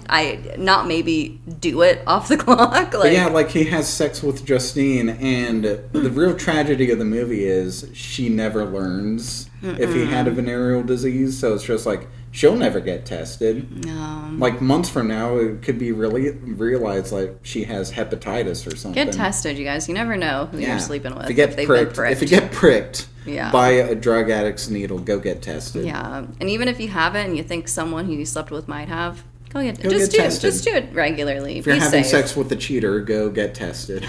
God, yeah. If you're having an affair, go get tested. But anyway, we cut to the next day. He's hungover. Justine gives him a ride back to his car. He gets home, and surprise, Donna's home early. Yep, she is home early, and she says, "Where have you been?" And fucking Paul is an idiot and can't come up with a lie on the spot. Oh. You don't have, like, a lie on the back end? Paul is a hot mess. Like, you could just tell he has his shit not together. I mean, he's had quite the day. But not even only that. I just feel like just him as a person, he never has shit together. I feel like no one in this movie really has their shit together. No. Except for Marcus. And we'll see how that goes. We'll get there. I'm so sad. But his poker face is non-existent. He doesn't even have an excuse. He can't even say, I was at a friend's house. No, he is panicked. He doesn't know what to do. And I think he just goes, literally he doesn't say anything. And, like, Donna just puts two and she two says, together. "You fucking bitch." I can't remember. No, he says, "You piece of shit." You piece of shit. There you go. Hey, it was something like that. And of course, like, she's wearing the same outfit that we saw her in earlier when she attacks Justine at the liquor store. So we obviously know right after this she goes and finds Justine. And it pours vodka all over her and says, "You slept with him." And Justine is like, "No, I didn't. I promise. I swear." Like that Def Leppard song, "Pour some vodka on me." Pour some vodka on me. Cut that, Jade. That's copyrighted. I know, we sing it so well. I know, right? I'm such a good singer with my monotone voice. He goes back to work the next day. In deep shit. He fucking locks eyes. A little spoiler for the end, Paul dies at the end of this movie. I feel like that was the best outcome for him. Honestly, yeah. Cause his life was not going to get better. Either he had to die or he had to move out of town. Yeah, because he was going to lose his wife, his job. Just everything. Everything. So, it's kind of a good thing for him that he died. Death was the release he needed. He needed a release. He needed a release. There you go. Dying. Damn. But anyway, like, he's about to go on patrol, and that's when James walks up. We don't know why he's walking up at this point. We get context for that later, but, like, Paul is just like, "Hey, what the fuck did I tell you?" He flips shit. He sees James, and he said, "What the fuck did I tell you?" And James is like, "Oh." He's like, "Oh, God," and then books it.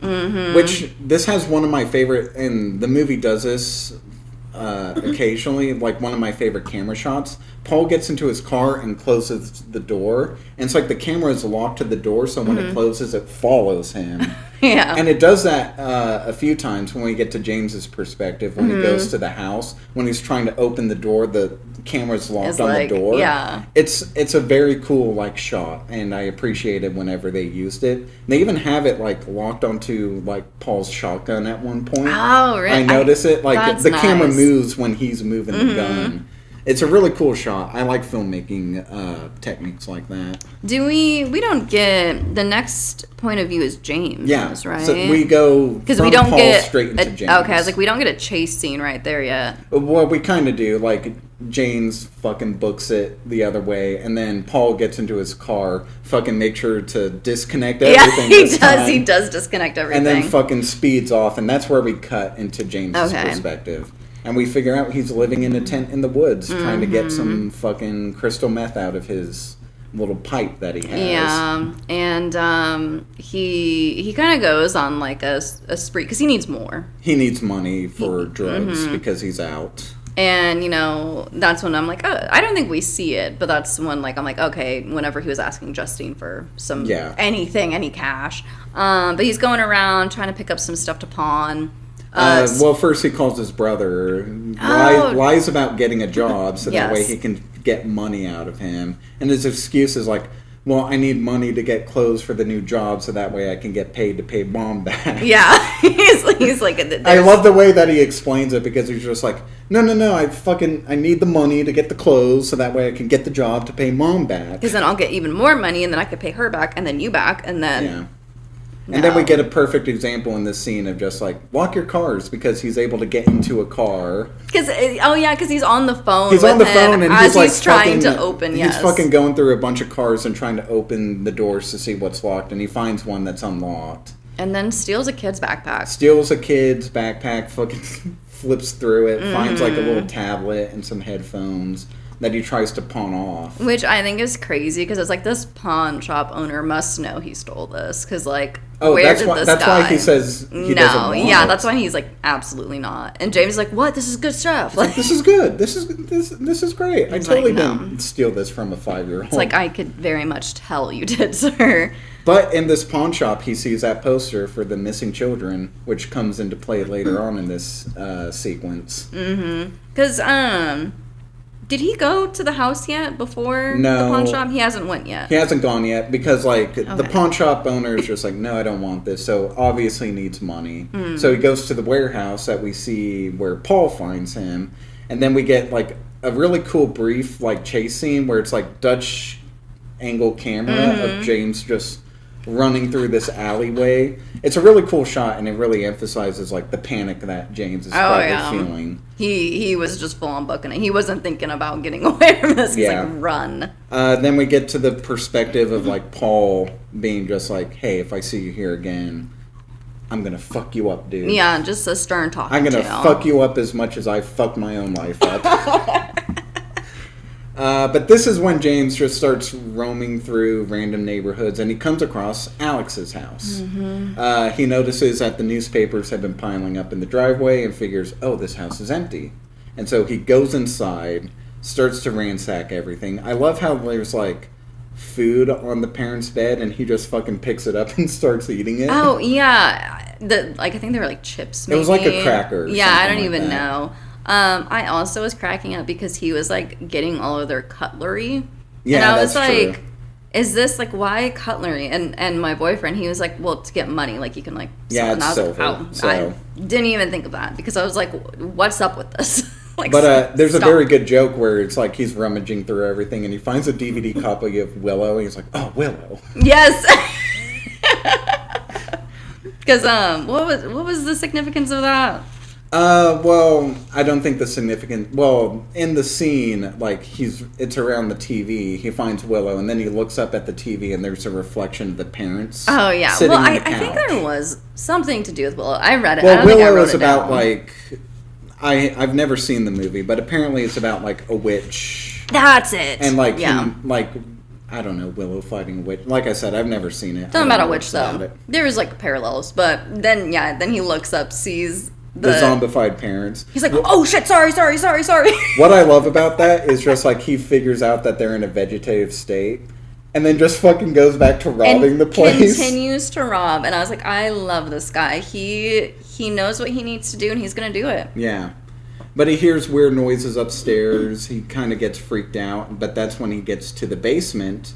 And this is where we learn this is where all the children are. Yep. They're in the basement at Alex's house. Mm-hmm. And he freaks out, obviously. Mm-hmm. And that's when the parents get up in a very unsettling moment. Because it just happens in the background, and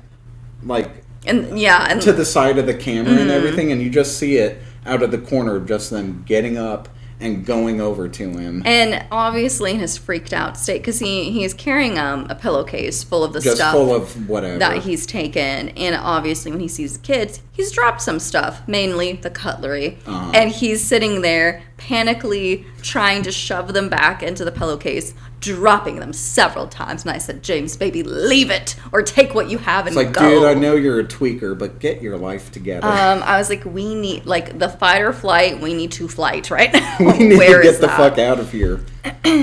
But yeah, the parents get up, they start to chase him out the door, and this is when we get the cool camera shot of him trying to open the door, but it's locked. Yeah. And, like, the camera's just Yeah, I do remember that. And then he gets the door open, and I love how it flies open, and you just see the parents just walking behind him. Yeah. Very unsettling. I love, like, it makes me appreciate filmmaking, pretty much, shots like that. So it's like, a very, like, innocuous, well, not really innocuous scene, but, like, a lesser director would, like, film it in a stereo, like, a very typical way. Very straightforward, but it's like Cregger just thought of like a very unique way of filming this, and it conveys panic. Yeah, like a scene where you feel like just watching it would be good enough for conveying panic. Yeah, but because it's a very he took good, it one extra step further. It's why I love film, as it is. We love it. We love film. I love it so much. But anyway, he goes back to the pawn shop. He's got a bunch of cutlery, and that's when he sees a poster again. $50,000 reward. And he said, "Oh shit!" I love his realization because he's just blankly staring at it, and then he's just like, like all of a sudden it hits him. I'm just like, snaps. oh, wait a minute. He's like, I know where those fucking kids are. And then he immediately gets on the phone. I love this phone call because he's just like, hey, yeah, I know where these kids are, and they're in this house. It's pretty fucked up, you know? Yeah, like, I saw them. They're, like, down in the basement.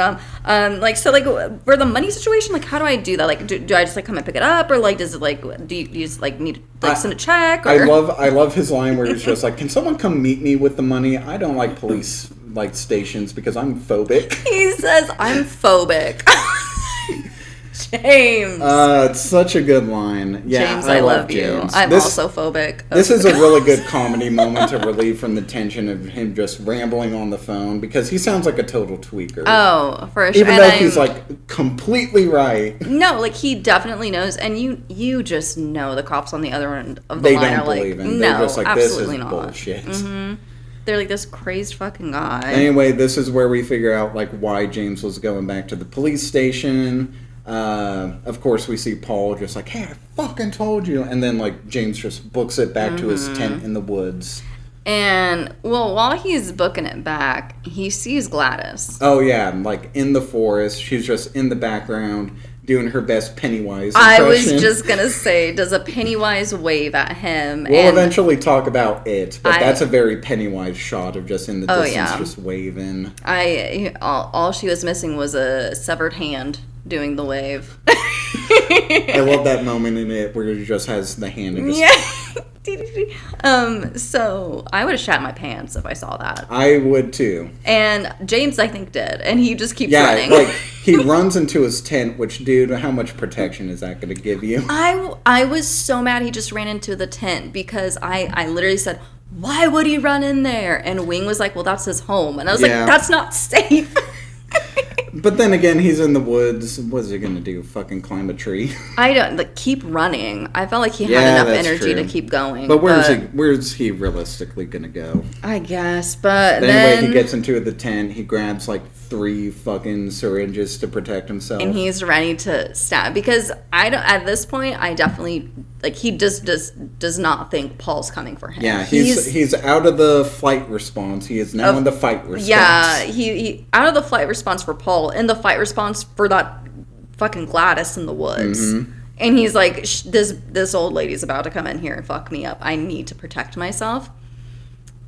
The zipper slowly comes down, and I think this is going to be Gladys, but Wing's like, this is definitely the cop. And I'm like, that probably makes more sense. I think I knew that it was a cop. I was like, there's no way they're gonna... I was ready for another jump scare for Gladys, and it was indeed the cop. Which, by the way, dude, why are you slowly... Like, if you're in that much of a rage, why are you slowly zipping it down? Creepily. But yeah, it gets him into the face with James 3 syringes. My dude got pricked by syringes like 2 days in a row from the same dude. And Paul is even more pissed. Oh, yeah, he gets the shotgun out. That's where the camera's, like, mounted to the shotgun. And, of course, James is just like, wait, I know where the kids are. Don't fucking blow my head off yet. He's like, please, those syringes aren't really meant for you. And then Paul encourages him. He's just like, okay, fine. I'll take you to the house. We'll see nothing, and then I'll fucking kick your ass later. Yeah, he loads him up and then asks him. I love the scene where he's just like, do you have AIDS? And he's like, shit, I don't know. Well, he was like, well, huh? And he's like, AIDS, do you have AIDS? And he's like, He's like, I don't know. And he's like, hepatitis? And he's like, shit, not that I know of. Yeah. And I was like, Paul, don't go off of that. I was like, please just go go to get the doctor. tested, dude. Like, what the fuck is Do going on? some blood work. It's fine. Anyway, they go to Alex's house. Paul is about to go in the house, and then James has another funny line of just like, hey, how do I know that you're not going to take that money for yourself? I know. And then he just shuts the door, and he's like, hey. I do like the look that Paul gives. Like, he looks up to the sky. It's almost like he's contemplating, yeah, maybe I should get that money. I know, he Start really did. He's like, life. hold on. Like, that's actually not a bad idea.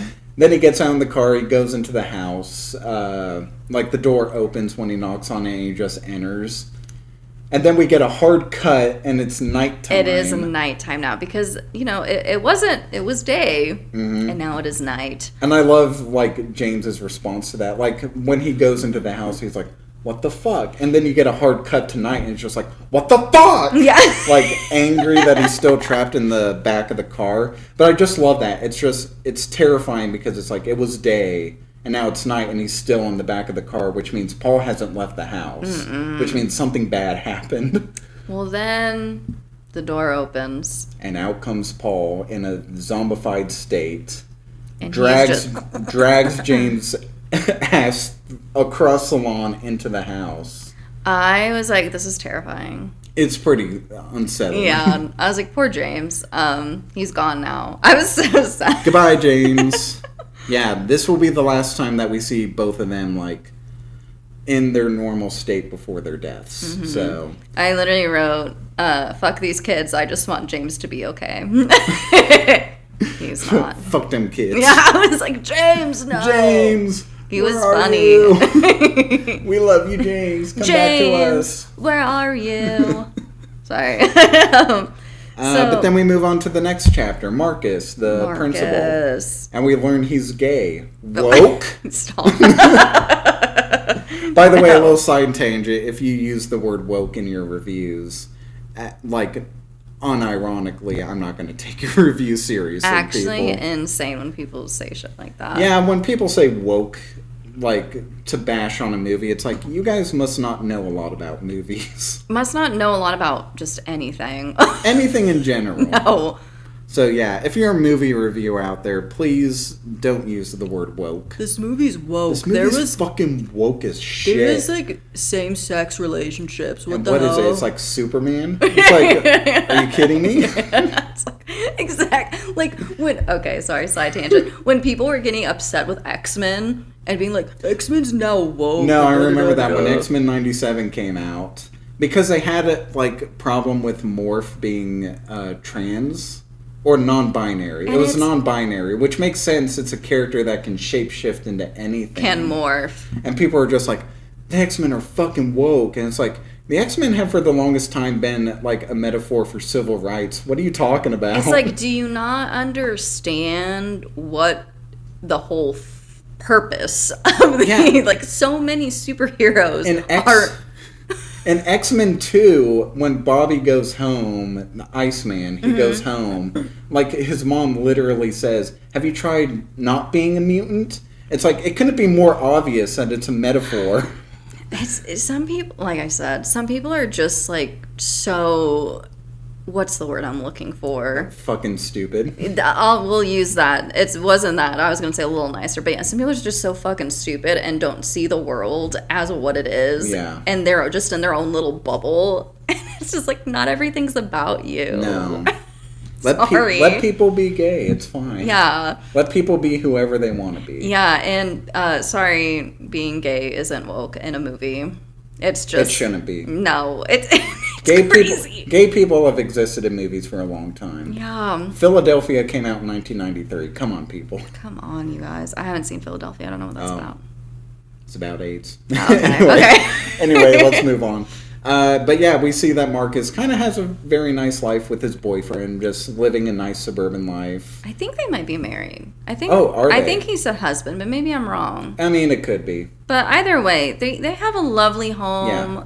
They seem like such a lovely couple. And Marcus in this seems very understanding towards Justine, despite the fact Being that insane. despite the fact earlier she being insane, and also earlier when we saw her perspective, he was very like, "The fuck are you doing, man?" And then in this scene, he's like, all right. He's like, "Okay, let's just take a step back. I'll talk to the parents, that'll make you feel better," sort of situation. And, you know, Marcus and his husband, or boyfriend, they're sitting down to some glizzies. Well, before we get to that, we get I want to talk about the glizzies. Oh yeah, No, I go mean ahead. we can talk about the glizzies. Glizzies. Glizzies. No, go ahead. Little Pause. side tangent. The glizzies, the hot dogs, it's actually a reference. I'm pointing at my notes. It's a reference. That's why I was bringing it up. Well, you can bring it up right now. Oh, yeah, it's a skit Yes, from The Whitest Kids You Know. from Hot Dog Timmy. I've seen the skit. I don't know if you have. I have not. It's really funny because it's Timmy. He's sitting in the doctor's office, and the doctor's just like,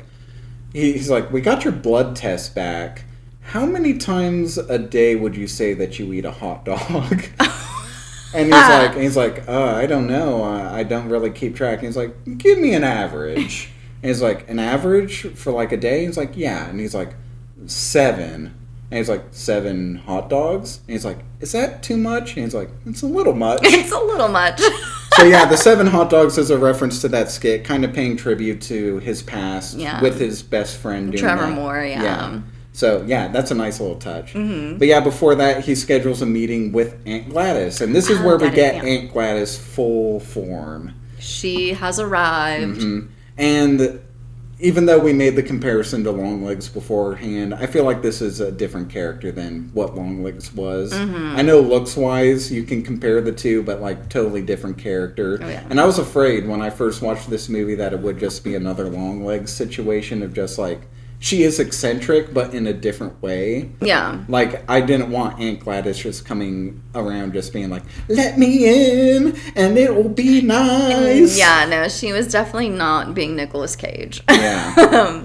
But she's in there trying to, like, calm the principal down so that way no one, like, investigates what she's doing. Well, and this is when she talks about, because she's like, oh, well, you know, Alex's parents, they have consumption. Yeah, that specific use of the word consumption, which gives you a rough idea of how old Gladys might be. Because, like, consumption, of course, means tuberculosis. Yes, and that was a term used like a long centuries time ago. Yeah. But I love Marcus's response to that. He's like, What? He's like, I think he said, "Forgive me for my ignorance, but I don't know what that means." Well, he was like, "I thought that was something that people got on the Oregon Trail." Yeah, and she's like, "They're just sick." They just kind of laugh it off. Like, Yeah. Aunt Gladys just has that laugh, just She's like, "You're kind of finding me out right now." But anyway, that's when Marcus brings up. He's like, "Yeah, I would love to talk to them, so that way we don't have to bring in CPS." And she gives like a glance over at Marcus's like medals, and that's a little hint to something that's coming a little later. Yeah. But anyway, she's like, "Yeah, you can come over and talk to them and stuff like that." But that's when we get to the glizzy scene. The glizzies. Where like Marcus and his husband / boyfriend are having a wonderful Saturday afternoon, watching a documentary about cordyceps. Yes, which is just because I don't know if you also noticed this, but in the classroom scenes with Justine on the board, Written parasites. Yes, so this is kind of more of a heavier nod towards what is kind of happening to the people under Gladys's spell. I mean, Gladys is a parasite. We'll learn that she's feeding off of the people that she captures, like taking their life essence. I knocked my mic. I'm so sorry, Jade. Just James. uppercut. But yeah, they're watching a documentary on cordyceps. Obviously, cordyceps is like it takes over your mind. Not humans, but ants. It takes over like an ant's mind, makes it like act like a zombie, which is what Gladys has been doing to some of these people. And also the plot of The Last of Us, if you haven't seen that. Oh yeah, that's true. That's true. Which also season 2 came out earlier this year, so it's very topical. Yeah, so man, if I had a nickel for every TV show or movie that introduced cordyceps, I'd have 2 nickels. 2 nickels. Which isn't a lot, but it's weird that it happened twice.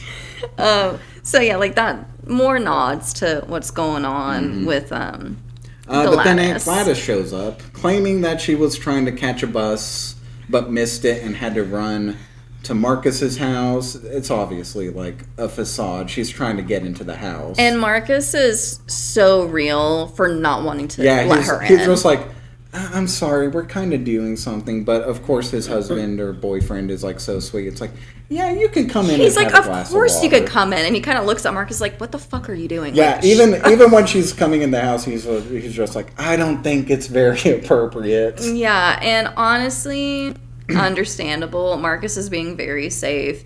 And I get, someone's coming to your door, they need help. Especially if they look like Aunt Gladys. But yeah, I was like, you don't have to help everyone. Be like, hey, I can bring you some water from out here.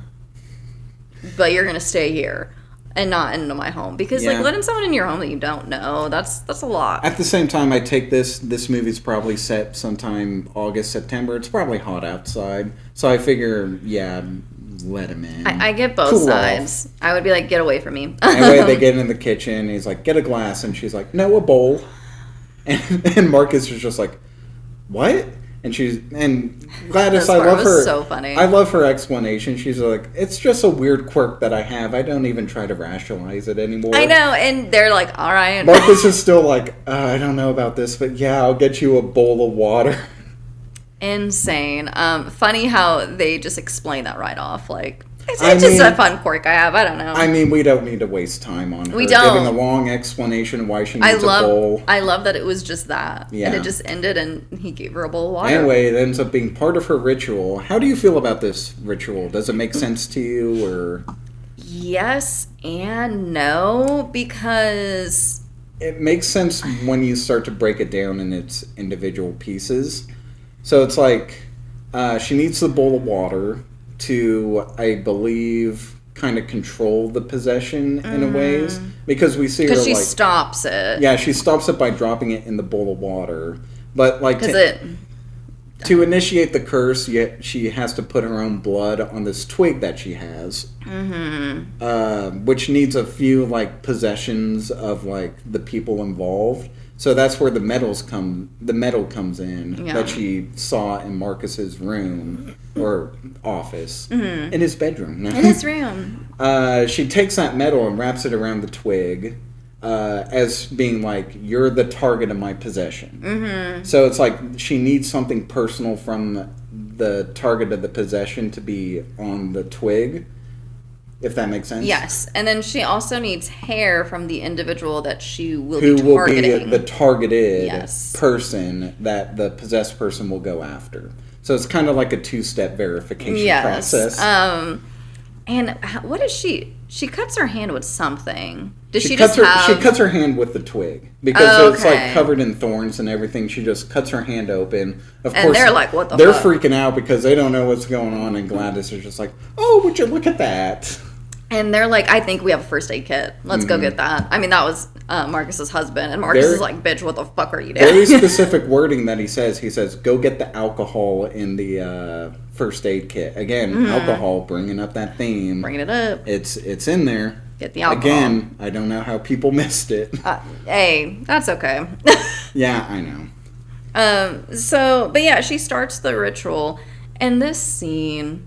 It's brutal. It's so sad. I was like, what an evil, evil woman. Like, making Marcus hurt his partner like this. Like, because Marcus attacks his husband. In a very brutal way.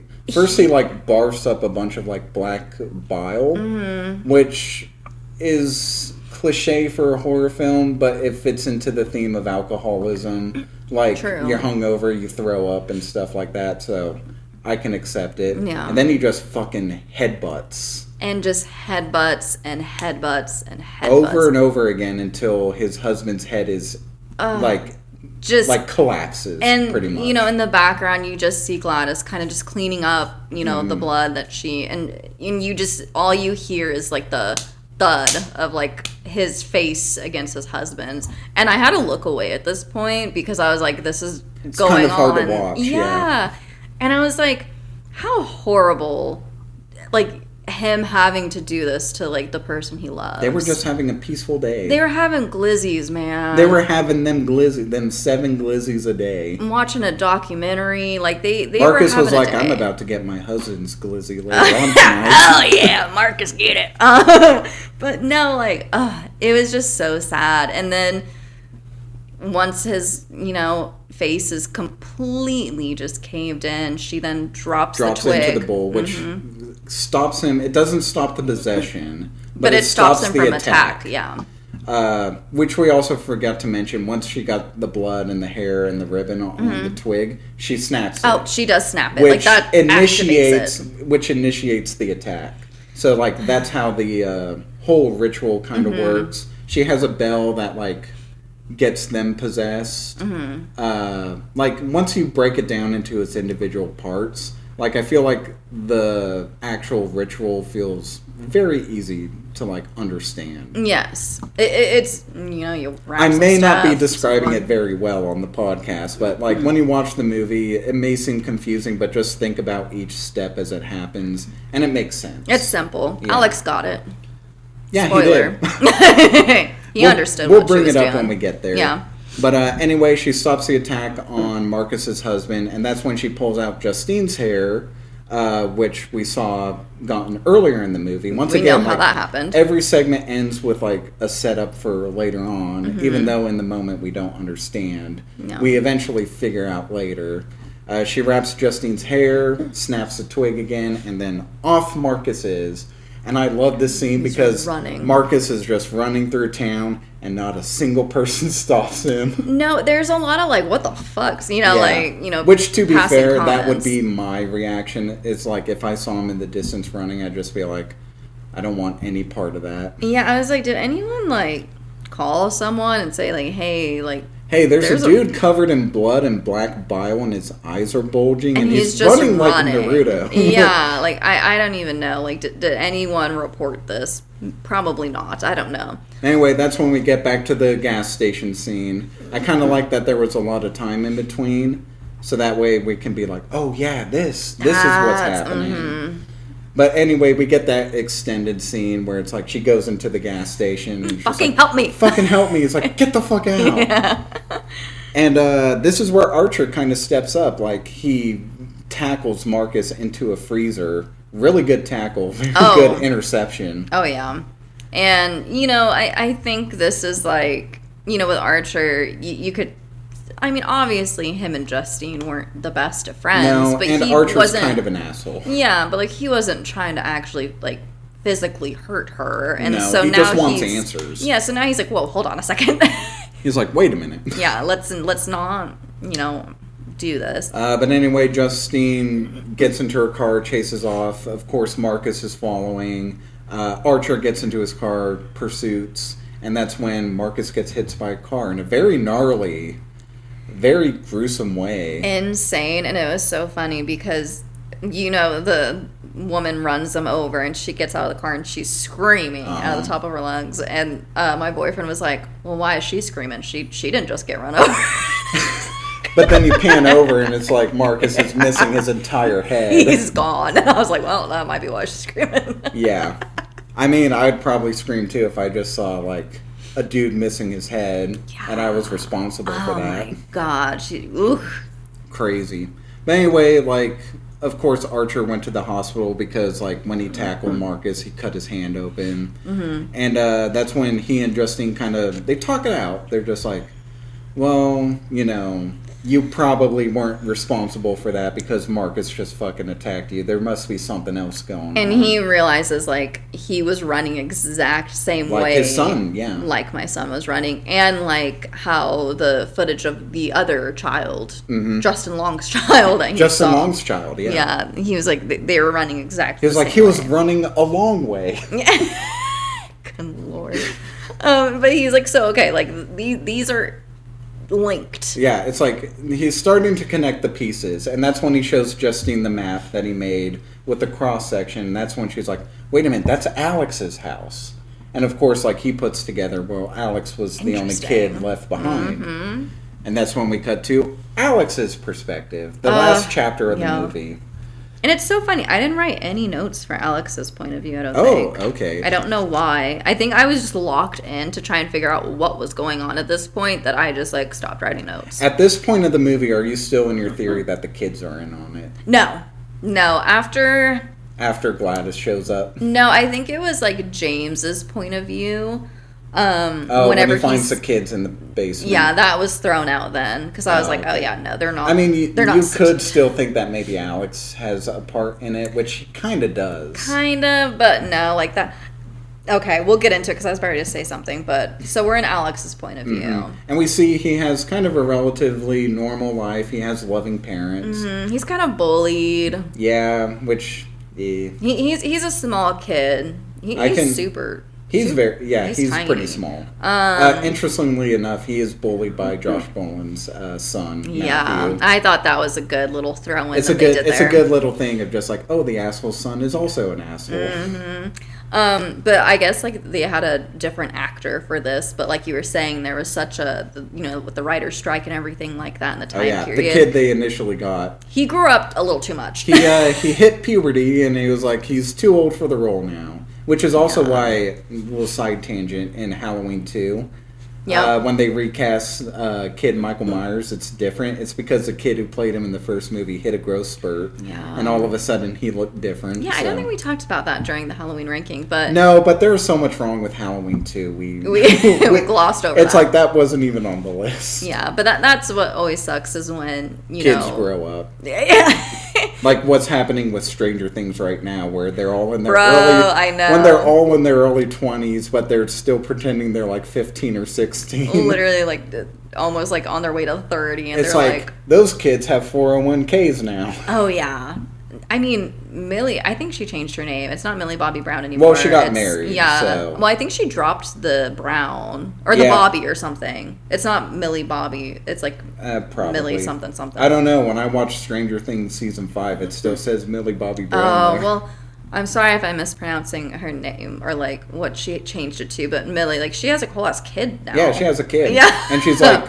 She has a farm too. Yeah, no, like she's not an 11-year-old anymore. Like no. They all have lives. It's crazy. But yeah, so I saw that they had to recast the child, but I really liked him. This kid's really good. Yeah, it's like he just seemed like a sweet kid. It's been kind of a good year for child actors because like the kid that they got in 28 Years Later is also great. Like the whole movie is like focused on him, and he's like a great actor in it. So it's nice to see like that stereotype of terrible child actors kind of being broken. Well, and have you seen Bring Her Back yet? Not yet. I was going to watch it this week. So. Great actors in that too. Yeah, preparing for next week. A little spoiler alert: Bring Her Back is coming next week. Bring Her Back, dude! I'm so excited. We're going to bring her back. Bring her back. Maybe not. I'm interested. I haven't seen this movie yet, so it's sad. That's what I figured. Yeah. If it's anything like Talk to Me, I figured it would be that way.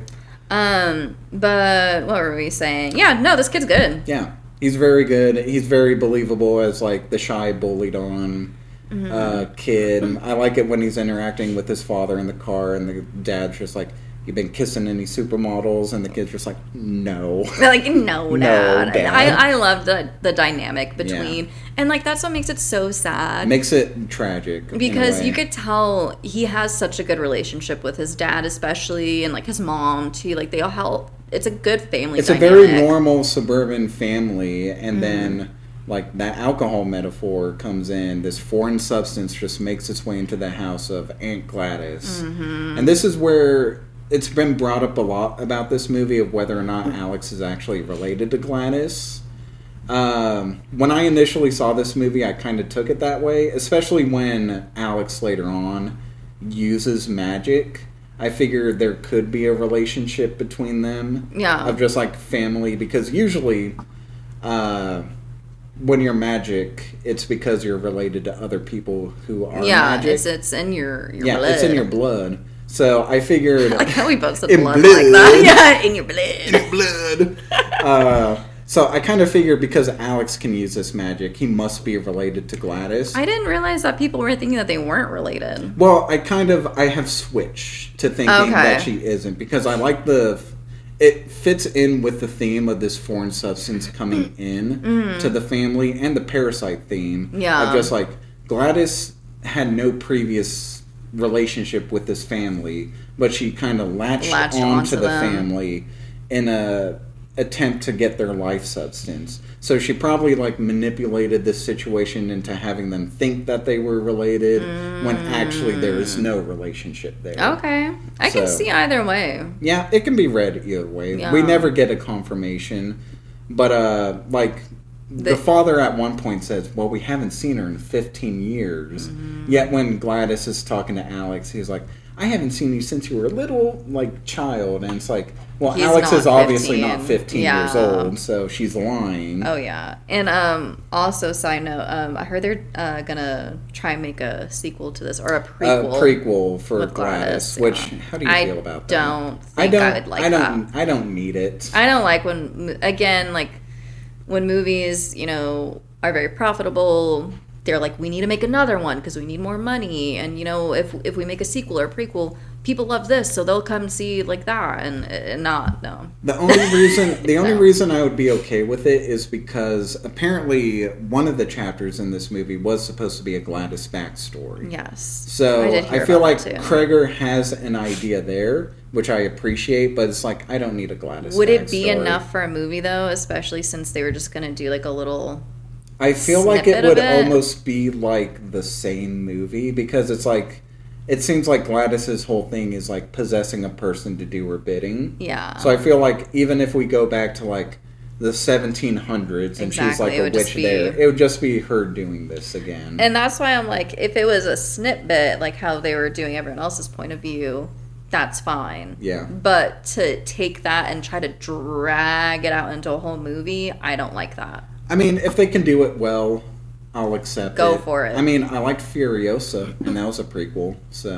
I haven't seen those movies. I really want to. Oh, we have to do Mad Max. Yeah, it's like they have the vibe that I like in movies, so... But anyway, Gladys shows up, and this is when things go wrong. She possesses the parents, and they're just sitting there at the dinner table. Sorry, I had a stroke there. They're sitting at the dinner table. They're just comatose. They're not moving. Well, and before that, like you see, because Alex kind of peers outside when Gladys gets there. She gets there really late at night, maybe at 2:17 in the morning. I don't know. They didn't say that. It fits. No. They're bringing in stuff, and the dad is bringing in the tree. You the see tree, the little tree, and she's like, "Oh, careful with that," you know, or something. Yeah. I don't know. I don't know if they touched upon the significance of the tree, but well, it's a type of tree. I don't remember what it was called, but it was like significant for like actual witchcraft. Okay. Like I was like, I feel like it's significant. For again, I can't remember what the name of the plant is, but it's like a real life, or it's a fictional plant. I can't remember, but it's like tied to witchcraft in some way. So. But yeah, so you know, he's seeing them bring that in, and they also talk about how Gladys is really sick. Mm-hmm. You know, she's not getting any better because Alex is like, how long is this bitch gonna be here? Like, I don't think she's gonna be here more than a month. Yeah, like the dad's like, she's probably not gonna be here for long, son. Also, there's a little moment in this like scene where it's like Alex goes up and tries to peek into Aunt Gladys's room. That's when he kind of gets a full look at the tree and like her wig, and then he like opens the door even more.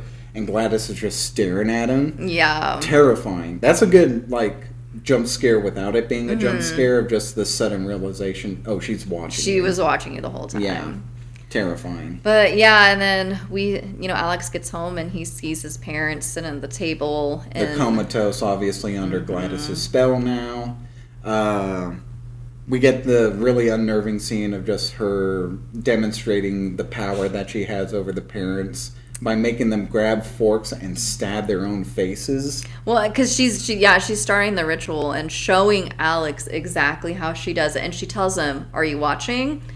And so she's literally showing him how to do it. So honestly, she's plotting her own downfall at this point, but she's showing him how she's doing it, and she's like, "If you don't listen to me, this is what I can do." And the parents start attacking their faces with the forks, and I also kind of liked this because when we see them in Justine's point of view, I was like, what are these markings on their face? Oh, see, the first time I saw this movie, I didn't pick up on it. I immediately was like, what is on their face? I want to talk about it right now, but I saw this movie in theaters, and my main issue leaving the movie when I first saw it was just like, this movie's dark. Like most of the time in the movie, I couldn't really see what was going on. Like you can't see what's happening. There's a scene near the end of the movie where it's like Paul standing in a dark corner. Like when I watch it on my TV, I can see him like get like being, beckoning her, come here. But like in the theater, I did not see him at all. Oh, okay. So I didn't even know what was going on. Interesting. I feel like usually it's like the opposite. Like in theaters, you can usually like. So I was just sitting there. I was like, I hope that wasn't important because I didn't see it. Yeah, like so I missed that. I don't think I saw the marks on his face. Okay. Yeah, no, I was like, I saw the marks immediately on them. So once, they start stabbing themselves with the forks, I was like, okay, that's where that came from. But she makes like a veiled threat of just like, again, like the alcoholic parent of just like, don't tell anybody that I'm here or else there will be consequences. It's just, it's so sad because... and also she tells him, like, she gets up and she's like, you need to feed them, bye, like, and daily, like, so cans of soup. Yeah, so great sponsorship for Campbell's soup. For Campbell's soup. So so now Alex is going to school, and again, more imagery of this being like with alcoholism. He's going to school acting like everything's fine, like then when he leaves school, but he's getting more quiet. He's closing off to people, and he's having to like step up and be the parent. He has to go to the store to buy cans of soup to feed the having parents. to feed them, having to feed himself. Like he is definitely taking care of himself. I think even Zach Cregger said like he had experience of having to feed his father like that. So damn, this is same. This is a very I was gonna film. say, I was like, I've also had that experience. I am sorry. Okay. I'm really sorry. I have been fortunate enough to have very caring parents. Oh, look at you! Look, it's so great. I know. I'm sorry. It's so funny whenever we talk about Bring Her Back. I will bring up my review, and you'll know what that is. Okay, anyways, fair enough. I was like, "What is this? My child at home?" But anyway, we learned that apparently feeding off the life force of Alex's parents isn't enough.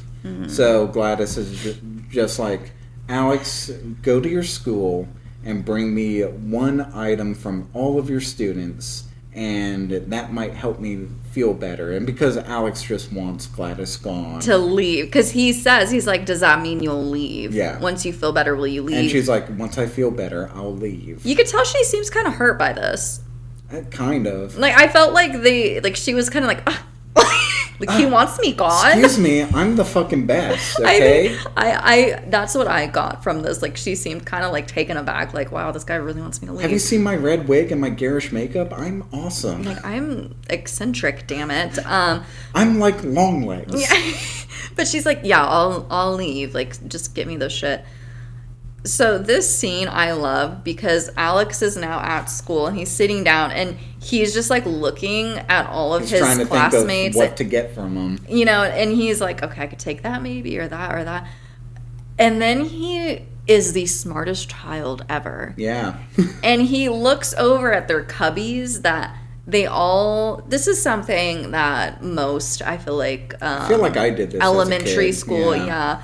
Where, they give you a piece of paper, they say write your name, and then color it. Yeah, customize draw pictures it. on it. Make it your own thing, sort of. And then, it's on each of their cubbies. All of their names, and he takes them. Which, by the way, how observant of a teacher is Justine if she doesn't notice that all those names are gone? She literally sees because, so he's able to do this because I think they all go outside for recess, right? Or no, they're in the gym. They're in the gym. I think it's like... It might be recess, but it might just be like PE or something like that. But he sneaks Alex, into the classroom while everyone else is playing.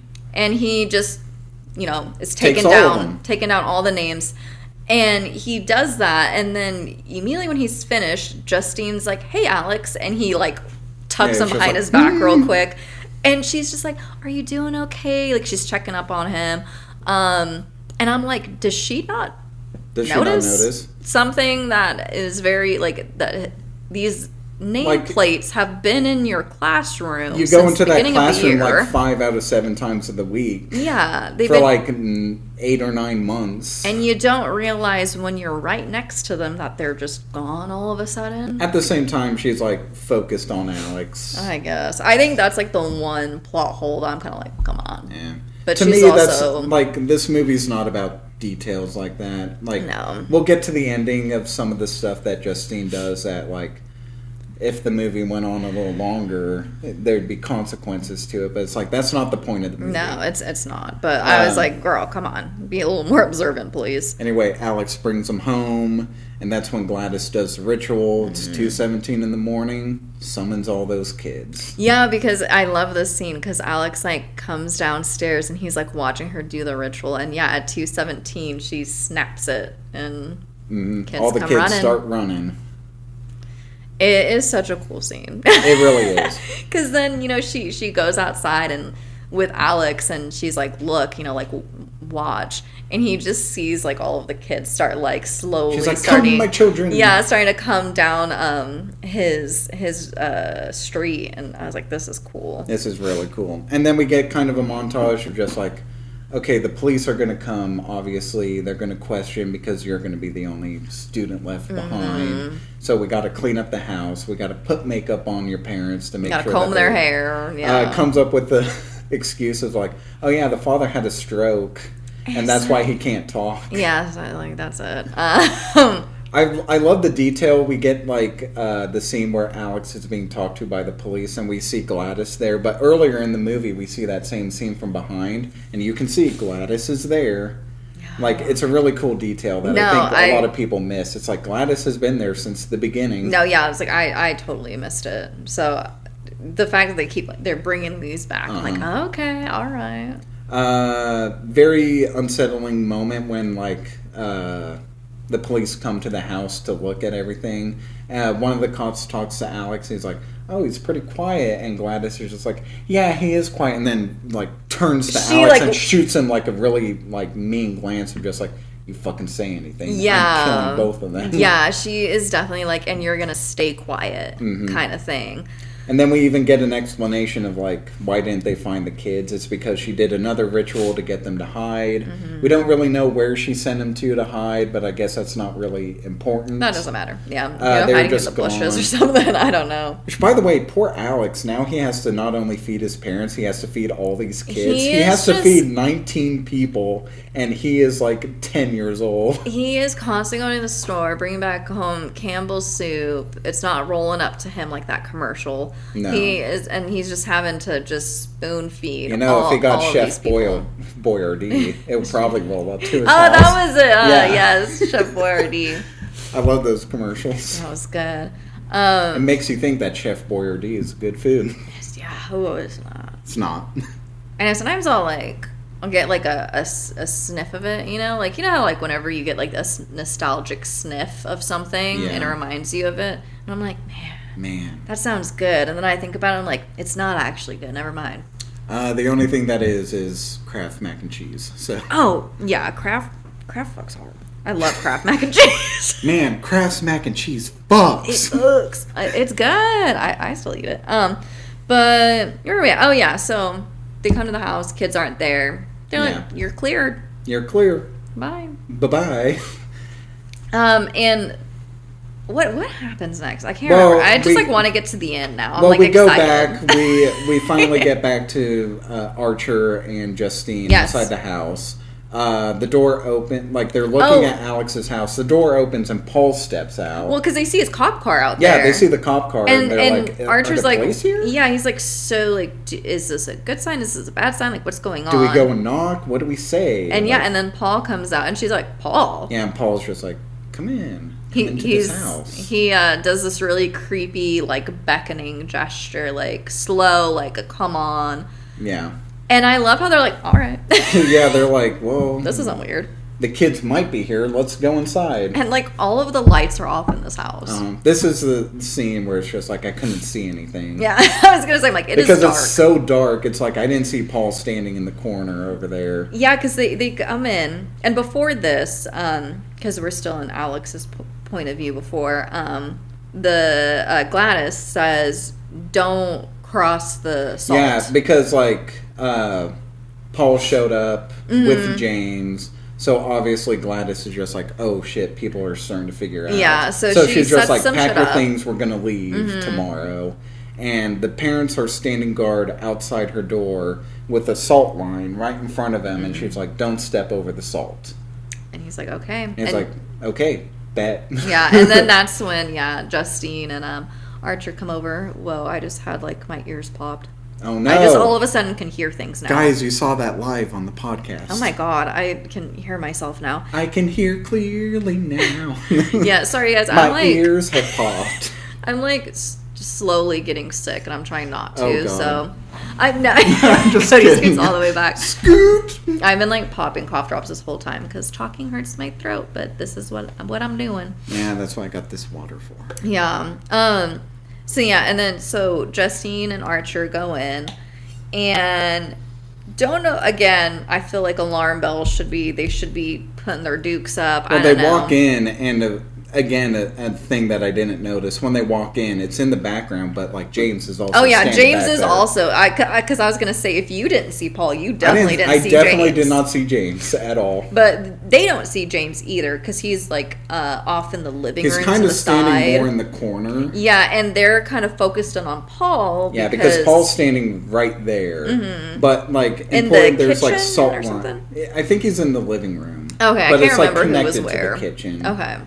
But yeah, there's a salt line there, which Justine steps over, which activates. Well, yeah, because Paul does his beckoning thing again. Yeah, he's so just like, she come over here, slowly it's time for sex time again. So she slowly starts walking over, but Archer, he's kind of looking around because he's like, this is fucking weird. And he sees the salt he on the sees ground. salt. And he's like, wait, don't. It's too late. Justine has stepped over the salt and all hell breaks loose. It is kind of weird that, like, Archer clocked the salt and knows not to step over it. I don't. Maybe he's seen Supernatural. I mean, at the same... yeah, that's true. At the same time, he painted witch on True. Justine's car, so maybe he knows He might about have witchcraft. done a Just Twilight being like- Google search on witches. Also, at the same time, it's just... Twilight. Well, you know in Twilight when fucking Yeah, Bella's like, where Bella types up vampires into not Google. I love how she types in books about vampires, goes and gets a book, comes back and discards the book, and then just Googles it instead. We'll do Twilight, you guys. I know you like talking about Twilight. If we ever do that, it will be the first time that I've really watched those movies. I haven't seen it in years. But I know what you're talking about. Oh, that yeah. scene of just Bella Googling, not Googling vampires. Literally fucking Archer Googling witches. He's like, salt. Salt is don't step over the salt. Don't step over the salt. Too late. And both Paul and James get activated. Yeah, they fucking run at him. Which, great physical comedy when Archer and James are fighting. Because Archer will, like, fucking knock him out. And then he'll be down for, like, a few seconds. And then get back up. Like, he kept, like... Yeah, Archer punches him. James. Ah! Ah! Ah! It's really cracking funny. up. I was cracking up, especially when he throws him like across the living room. Picks him up and throws him across the couch. Which, by the way, the actor who plays James, he did all of his own stunts for that. And I was like, I love Yeah. you, James. So fucking good. But yeah, Justine gets into a fight with Paul. Really brutal. She grabs like a cast iron skillet, throws it at his face, and doesn't even stop him. No, he is. And I was like, damn, those things are heavy. And then she gets out the potato peeler and peels off some of Paul's face. I was like, really good effect. I really like that. Great effect, but I was like, baby girl, of all things, a potato peeler. I mean, I guess, you know, you had to grab something. It was the thing next to her. But I love how instead of like, because I feel like I would be like jabbing or stabbing motion, but she was just like peeling his skin.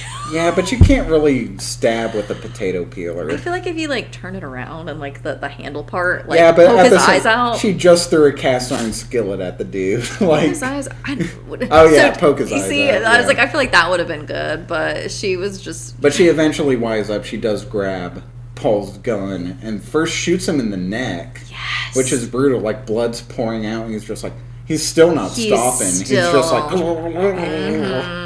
That was and good. that's when she. Yeah, I know. That was a Good good gurgling. impression. Yeah, that was a good gurgle. Wait a minute, I can do better. No, wait. Jade has a thing with sounds. Don't do it. Jade, I'm sorry. I tried to save you. No, just kidding. I was like, Jade has misophonia. Don't do Yeah, it. sorry. Cut that out, Jade. Oh god, I lost the plot now. Oh, I know we're done with the plot. Anyways, but yeah, then she shoots James in the temple and he goes down, dies. Rest in peace, you piece of shit. yeah, but now Sorry, I have no sympathy for cheaters. No, So. yeah, he did a lot. And again, it was probably the best outcome for him, but he never told Justine about getting pricked by a drug needle. Yeah, it's like not only was he having an affair, he was also like a terrible police officer, like super corrupt. Oh yeah. Anyways, straight up punching dudes. Yeah, but so Archer and James are still battling it out, and that's when they get knocked down into the basement, and that's when basement. Archer sees all the kids. Justine comes, blows Bam. James' head off. Yeah. R.I.P. James. I was like, no. Rest in peace, James. I wish you got one last hit of crack before you left. One last hit. Wait, bring the crack. Funny about this movie is just like there's that $50,000 reward, and technically it never gets given out. No, not at all. I mean, yeah, because later the kids are just, hey. Yeah. But so now Archer is like, these are the kids. Like, where's my kid? And he goes down and he's just like, Matthew? No, fuck you. Matthew? No, fuck this kid. Literally Matthew? like throwing them around, and they're just like, woo, woo. At the same time this is happening, Alex is upstairs. He crosses over the salt line, and his parents fucking go at him. And that's when Alex gets the idea to use the spell against Gladys. Yes, he definitely had everything planned out before he stepped over the salt. Mm-hmm. But also I saw people, again, doesn't matter if this could happen or not, but people were mad because they're like, how could he step over the salt and not immediately die? Like, they would have grabbed him so quick and da-da-da-da-da. Kids are fast. Shut up. It's a movie.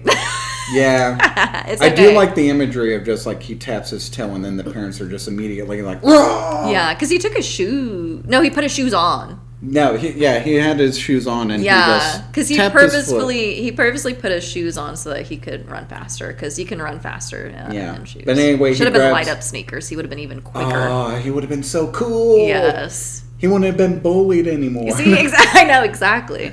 But anyway, he grabs a stick that has all the kids' like DNA on it. Yeah, because he runs, he loops around. There's like a shared bathroom he goes through. He runs into Gladys's room. By the way, quick little Shining reference in there where the mom like bursts up down a certain part of the door. Again, that Shining connection, alcoholism, like it all matters. But like he runs into Gladys's room and she's not there, right? No, she's down in the basement because she gets Archer. Okay, so hilarious moment. There's a lot of things going on in this climax. So he runs in her room. She's not there. Grabs a twig with all the kids' hair on it. Grabs one of Gladys's wigs, which has a strand of Gladys's real hair. She doesn't have much hair. She does have stragglers. She kind of has like little tiny braids for a little bit near the end of the movie.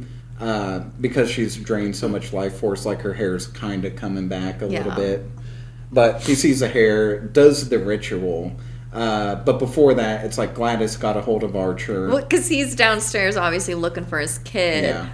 And she's just like... Oh, yeah, she's just kind of hunched over. I wish we had video right now. But she's just hunched over like the freaking... She's grinching out. This is only... Grinching out is only something Jade will get, but she's grinching out. It's an inside joke, but she's grinching out hard. Jade, please explain that to me someday. And so she's down there fucking just hunched over, and it was so funny, because I was like, what the she just and attacks Archer. Yeah. But anyway, she possesses Archer. Oh, I was gonna say, like, is he dead? Yeah, but she does. Yeah, she possesses him and sends Archer onto Justine. Yes, because Justine is now, for some reason, she has split off from Archer and is upstairs. I don't really know what Justine's kind of doing at this point. She was looking for Alex, I think. No, because like she shoots Paul. And then she shoots James, and it's like she goes back and looks at Paul's dead body and kind of cries and stuff like that. But it's like she's not really doing anything. She's not looking for Alex. She's kind of just grieving her side piece or something like that. Well, anyways, so Archer comes back upstairs, and he's possessed, starts to choke Justine. But that's when he breaks a twig. Well, and then, because Gladys comes up and she's just watching. Yeah, she's just, like, trying to make sure that she's dead. Yeah, and she's like, haha, look at you dumb bitch. I got the best of you. And then Alex, snaps that twig. And then we get the craziest, one of the best climaxes to a movie, in my opinion. Yeah, because he snaps the twigs and all 17 Gladys of those goes, kids. Uh-oh. Oh, yeah, I love that. She just turns and she's like, uh-oh, because she can feel it. Whoa. I feel like this is the moment of the movie where it's like you're either on the movie side and you go with it, or you hate it, or you just instantly hate this movie. And I feel like not so much critics, I feel like a lot of audiences probably from this point on were just like, well, this is a fucking bad movie. I was like, this is amazing. I was having so much fun watching this scene. Fun. Because like Gladys just bolts out because all the kids just run up the stairs and they're going after her. They are booking it, and this is one of the shots I love, but she's running, right? And she's just I love it. She has her hands in the air and she's like, no! waving them around. And there's this scene because she's going through houses and just like trying to. I love how some of them we just get the perspective from the people in the houses. Yes. Just this woman just runs into the house, and then seconds later, like an army of kids. Yeah, just like she'll break run through the past glass. a window, and then like a ton of kids. But there's this scene where she goes into someone's house. And you see the child in the front chasing after her, and then it's like the point of view of like the child behind. Yeah, it's kind of the one shot where it's like she goes through the house, she's bursting through the door. So good, and like the children are like bursting through glass, and I was like, I hope they got to like actually like go through like the candy glass. I don't think they went through. I think it was CGI. Oh. But at the same time, from what I heard, the kids had really a lot of fun doing that. I'm so glad that they did, because I'm like, this is just like such a fun scene to film.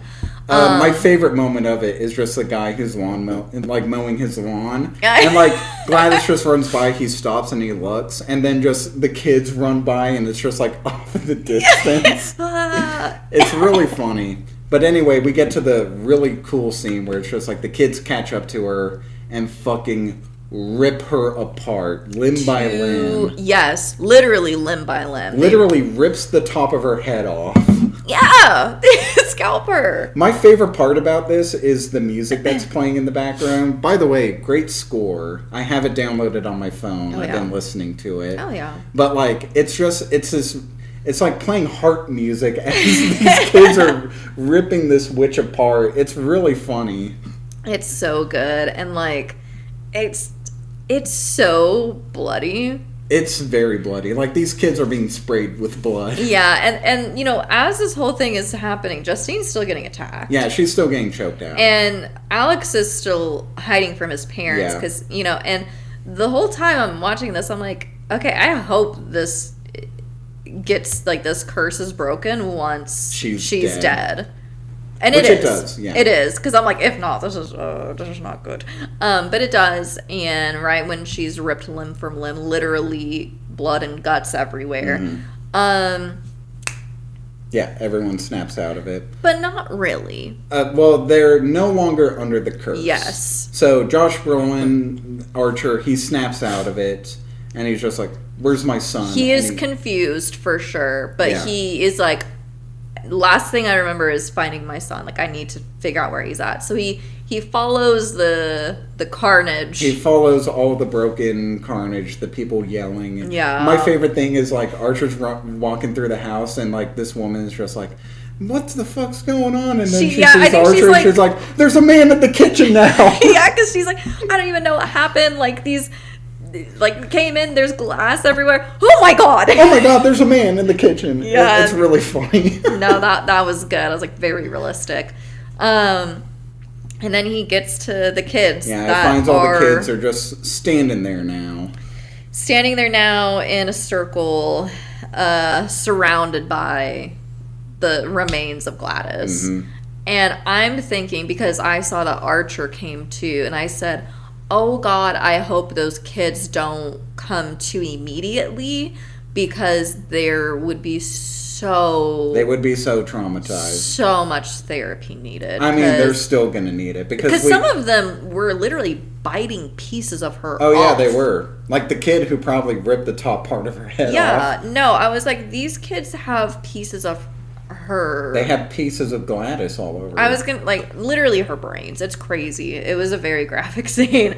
But unfortunately, but also fortunately, they did not come to right away. They've been under her spell for like, presumably, like, at least a month. I was going to say a month, I think. The parents longer, which is why during the closing narration... Yes, because this is when the narration kind of starts. This is when the narration comes back, and we learn kind of, like, where everything's situated. It's like Alex's parents never snapped out of it. Like, they're at some institute now, just still being fed soup. Yeah, I think, like the narrator says, like, Alex is no longer feeding his parents soup, but they're still getting fed it at the institution that they're at. And we learn that Alex is now living with a different aunt. Yeah. Which makes sense because the parents are they're still out of it. They're not fully back. Which is so sad. Yeah, like, after all of that, like, he still doesn't have his parents But back. again, that alcoholic parent metaphor, like... Even when, it's a long process for a parent to, like, get clean and sober. Oh, yeah, I know. Yeah. So, it makes sense. And then, of course, does. like, the child would go off to a different guardian. So, but then we also learn that the kids have also still been under this trance. Like, the very last line of this movie is, like, some of the kids even started talking again this year. Yeah, because all of them, you know, they're not speaking. They're out of it. And at the end, we see Archer just pick up his son and, like, carrying him off. And his son's just limp, dead stare. Which originally, like, there was no narration. It was just that. Ended. And then test audience were just like, what? There was no closure. Yeah, everyone can't put the pieces together ourselves. Everyone was kind of still thinking, like, they were under the spell, maybe, or didn't get broken. But I do like the ending line, though, of just, like, some of the kids even started talking. Yeah. And, like, even though the narration, I feel like, could have been taken out and still had the same effect, I do like the line. I liked the clarification, because just... You know, it all got tied up at the end. A big complaint that I heard when this movie came out was just like, well, the opening narration said the kids never came back, and yet they found him. And it's like, yeah, but if you actually read into the ending, it's like they mentally never came back. Yeah, it's like that's what they meant. Yeah. If that was a gripe. Like, physically they're back, but, like, mentally they're gone. And probably some of them will be gone for a very long time. Which is, yeah. And I saw some people saying, like, okay, well, then why did Archer snap out of it? It's like, well, he was under for 5 minutes. Yeah, so. Versus, you know, 2 months or longer. Probably like 2 or 3 months for the parents. Yeah. And then, like, probably weeks to about a month, maybe even longer. For the kids. So. But yeah, that's where the movie ends. It was good. I really liked it. One of my favorites of this year. No, I'm trying to think. Yeah, no, I think we went over everything that I had in my notes, but I liked it. I gave it a 3. I feel like maybe 3.5 because it made me laugh a lot. Yeah, I appreciated the mystery, the build-up, the way the story was told. Mm-hmm. Yeah, the mystery of what happened to the kids goes away, but I feel like there's enough intrigue with these characters and trying to solve the mystery that it's like it fills in that, like, void where usually an investigation would be going on. Yeah. Everyone does a great job, like, with their performances, and it's just a very well-made, very well-directed film. One of my favorites of this movie. Hell yeah. Favorites of this movie, of this year? Of this year, yeah. Sorry, another stroke there. No. One of my favorite movies of this year. Really good. I'm trying to... Is it time for our favorite segment? I think so. Guys, let's see what Letterboxd has to say. It's like I'm trying to Theme remember. song. Do, do, do, do, do, do, do. No, I'm just kidding. Oh, by the way, Daryl messaged me the other day and was saying he is working on music for us. Oh, nice. Yeah. Because I was like, if we don't find a theme song, we'll just use We Like to Party by the Vegas Bullfrogs. That'd be good. Cut that if that's copyrighted. It probably definitely is. We sang Pour Some Sugar on Me. It's fine. True. Just a snippet. Okay. Okay. Yeah, our segment, what does Letterboxd have to say? So I'm curious to see which screenshots. I have a few from when I screenshotted these back in August, and then a few from ones that I did a month ago when we were initially going to do this episode. Yeah, we stopped. Yeah, we were going to do this after the Halloween rankings. But then poor miscommunication on my part left us to not do that. Yeah, and we did horror movie trivias instead, which again, like we've been saying, it'll be an extra on the Patreon. So get ready for that. But then we realized Christmas around the corner, and we wanted to do Christmas. So you suggested Christmas movies. So yeah, so now we're doing this. So yeah, I watched this a long time ago. But, yeah, me too. So I have a 4-star review. Oh, okay. Propaganda designed to get you to buy more soup. It's true. What does Big Campbell want us to think? Literally. Yeah, this was just a movie from Big Campbell. Okay, 2 stars. I'm baffled by how I feel like I've watched a totally different movie from the reviews here. It had great ideas, but went all over the place. I didn't really know what this movie had to say. You have a comment? Felt like because it was non-linear? Maybe. Because I think that's the point. Yeah. Okay. I don't really know what this movie had to say, and the movie probably doesn't know either. It's about substance abuse Maybe and weapons. Maybe I'm just wrong trying to figure it out. And that's the you whole are. reason why I can't enjoy it. And that's on me. I have so Okay. many questions about plot details that didn't really work together, ? Some of the scenes were amazing, don't get me wrong, and it didn't feel long at all. It had pretty good jump scares, not gonna lie, and the atmosphere was terrifying. I just felt so in and out of it. Also, I was surprised when 5 minutes into the movie, it brushed by the entire investigation because this is what I thought it would follow based on the trailer. Anyways, I came out of the movie pretty frustrated. Heart emoji. Well, I'm glad you put that heart emoji. I'm glad that they were just like, maybe it's just me. Like, maybe I miss... Because I feel like they very much missed the point of the movie. Yeah, and like this is something else that I really like. I feel like I talked about this before doing this podcast and, me going in and kind of researching a movie more. I see what, like, I wouldn't have known about the Alcohol Anonymous symbol. And I was like, oh, of course. This makes sense. Like, everything fell into place. Like, everything clicked together. Yeah, because also when I was watching this, I was like, man, there's a lot of alcohol involved in this movie. Like, this is interesting. Once I knew Zach Cregger's, like, his reasoning behind the movie, it all started to make sense to me. Yeah.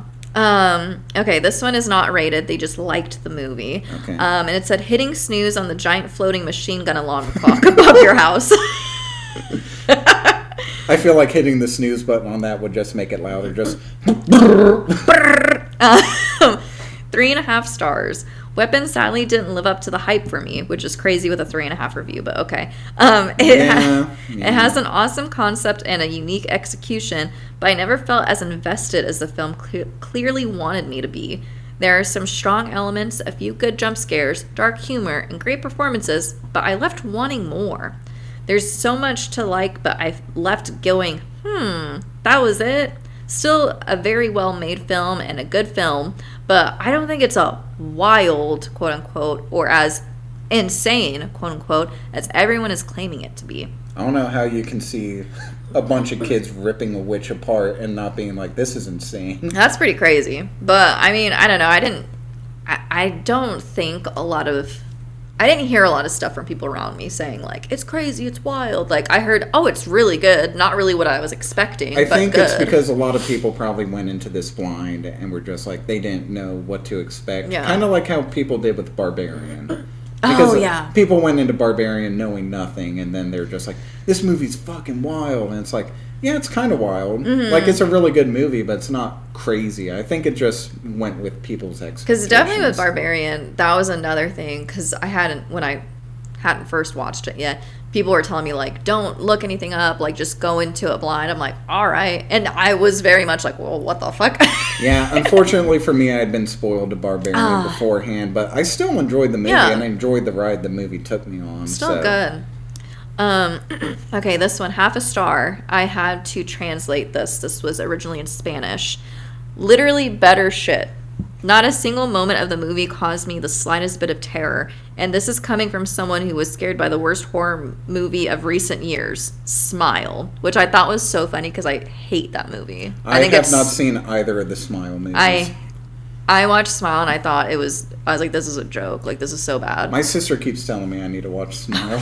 I hate it. Maybe we'll do it. We'll probably talk shit about on Smile and Smile too. This person, though, thought it was the scariest horror movie of recent years. Which is weird, because Sinners came out this year. And this is written in 2025. Never mind. Was it written before May, or does it say? It was after. Okay. I mean, yeah, because this one came out. I forget, what year is it? It's 20. What year is it? What? Now, currently, it's 2026. It's currently now. And then they ended it with, I don't understand how everyone loves this movie. Everyone agreed to say they liked it and didn't tell me.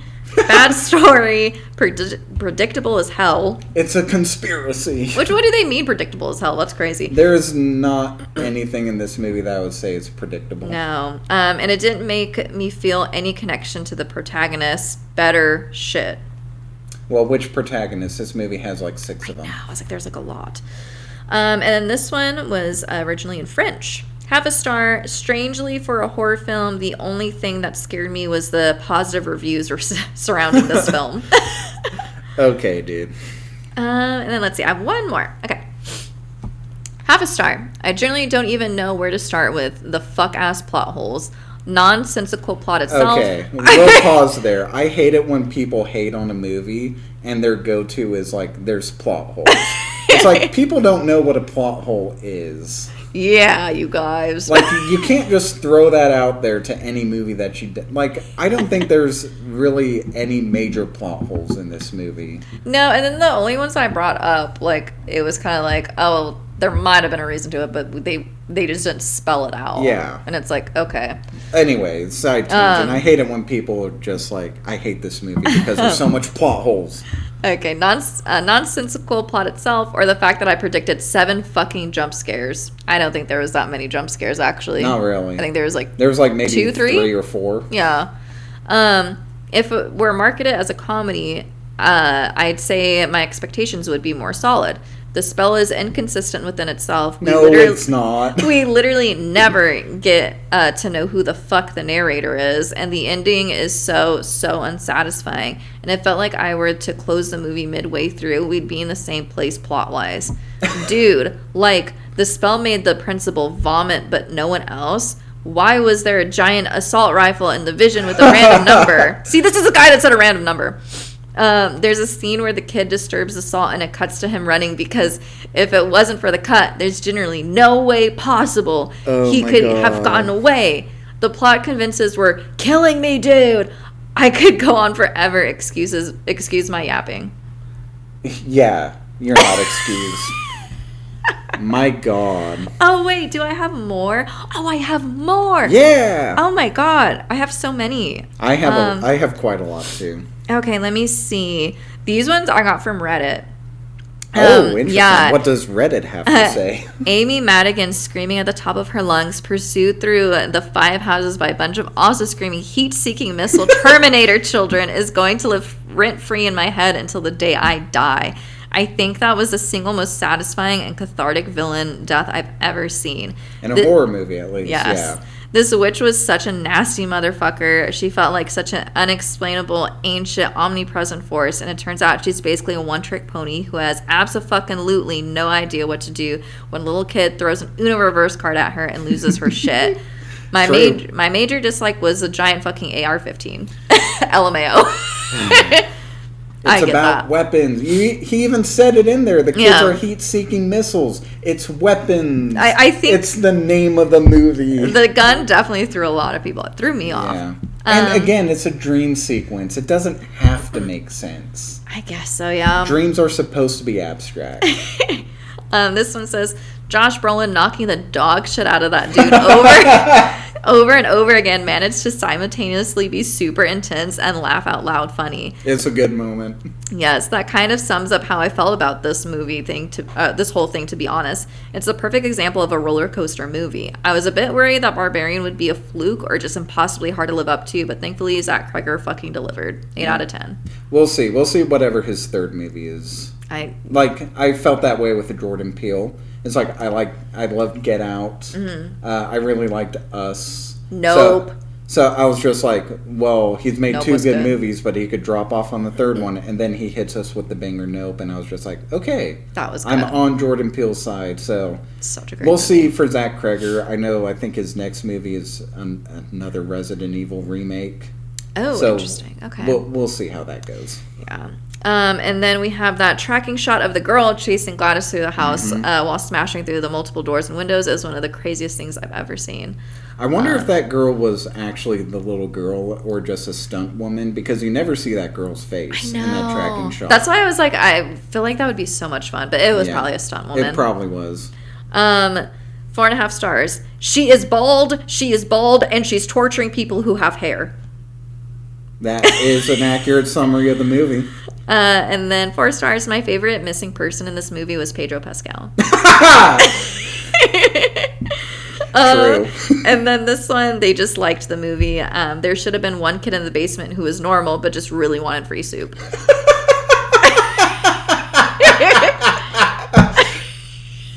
Okay, that would be hilarious. And that was that. Okay. Okay, I have a few here. I'll try to... I mean, this podcast is going on for a long time, but... Oh, shit. Yeah, I know, right? We had a lot to say. We did. Okay. 1/2 star. I felt less betrayal when my ex fucked her coworker. Pair $4 and I feel robbed. Damn. Where's this dude seeing a movie for $4? Also, yeah, that's a steal. Also, sorry that your ex fucked her coworker. Oh. I didn't know your ex was Paul. So. 1/2 star. I haven't watched it, but because they can't even pay real artists, I have to review this badly. 1/2 star. You're rating a Okay. movie you haven't seen. Interesting. Okay. Ew. Oh, 1/2 star. Ew. Maybe because they're putting Conjuring in the poster makes me have high expectations. The Conjuring in the poster. There's no Conjuring. What does that mean? I don't know what that means. Okay, I wonder what they were looking at. The pace is so confusing, and I know that they're trying to get a lot of POV by using the changing scene with name, but it just doesn't feel right. I think they mean like the title cards. Okay, I was like, the title cards, okay. The only part I like is Marcus and the ending where Grandma getting chased by the children.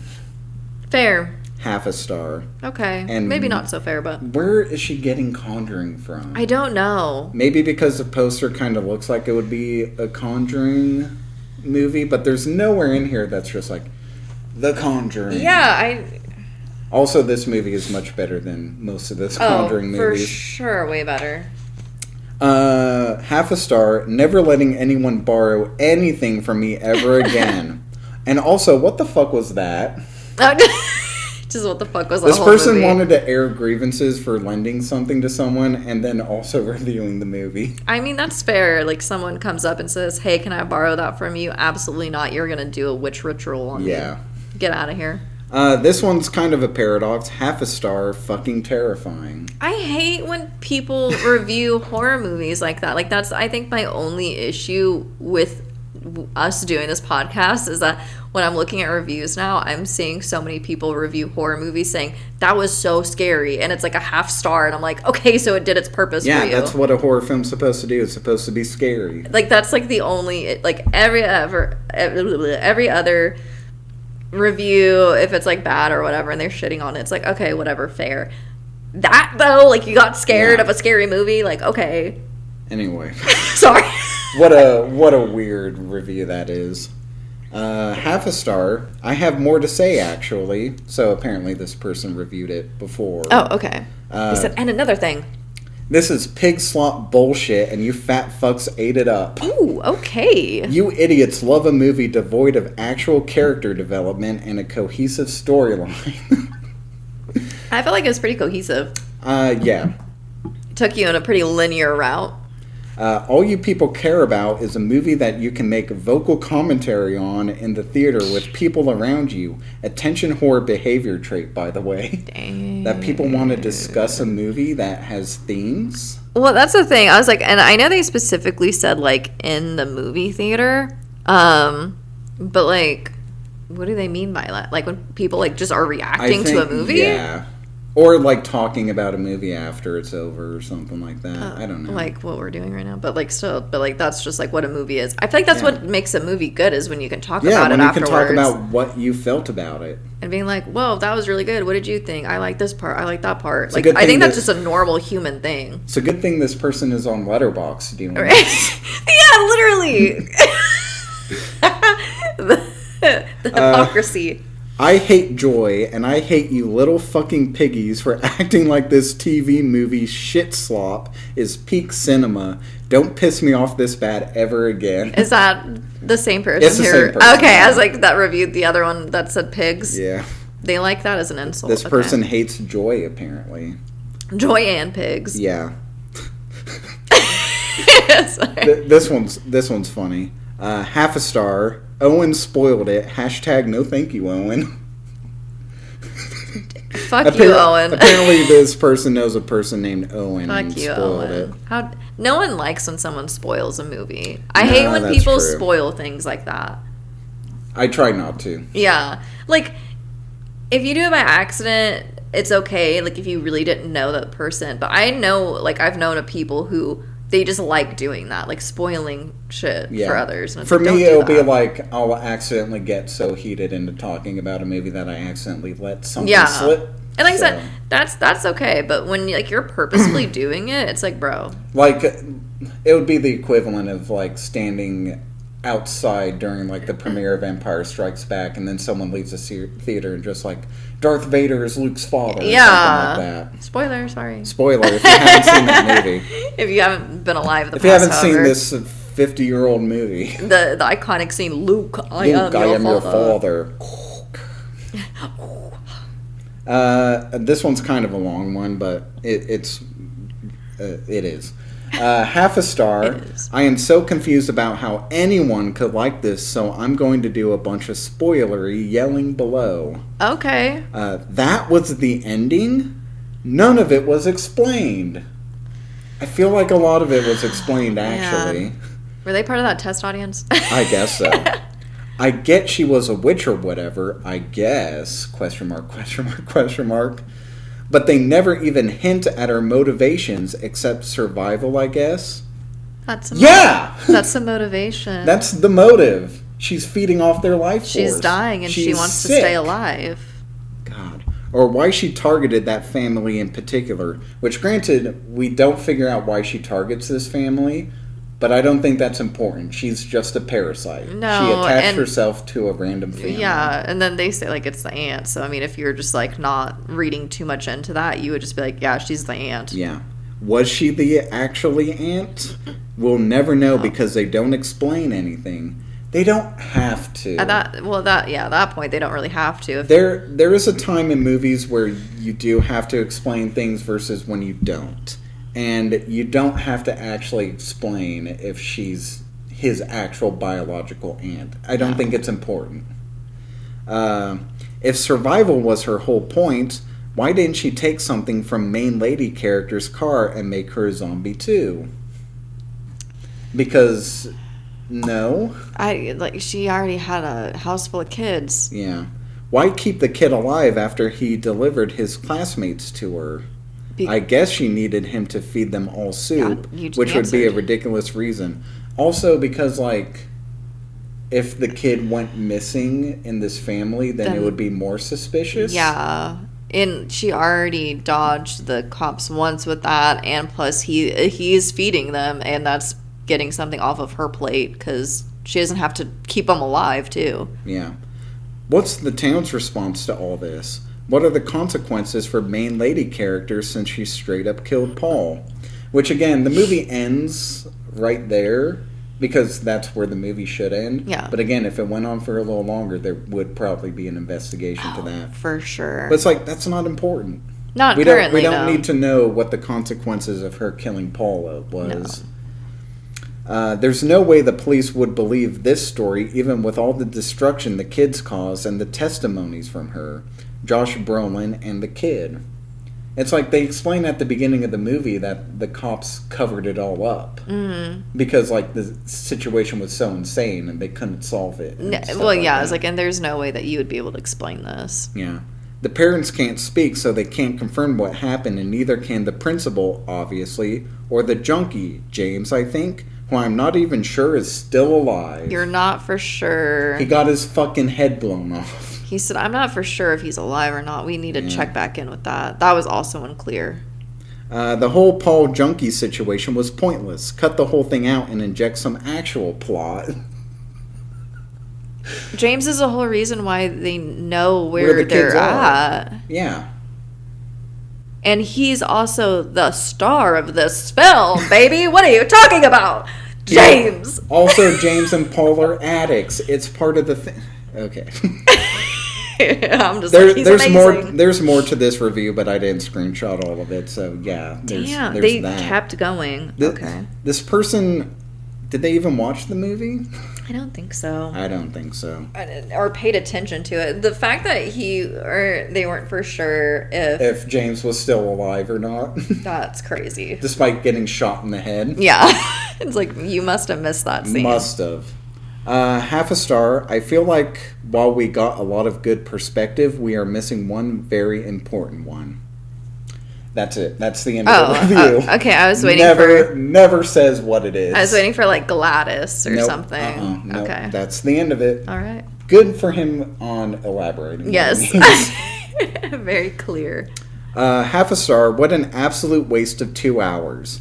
The beginning was fine, but why did it turn into a comedy at the end? Again, people aren't on, like, the idea that a horror movie can be both a comedy and a horror film. And still good, because I don't know, I feel like so many horror comedies have kind of fucked that up for good horror comedies because people just think that they're supposed to be bad. Yeah. Like, when these two things are together, they're bad. It's like when done right, it can be really good. Oh, yeah.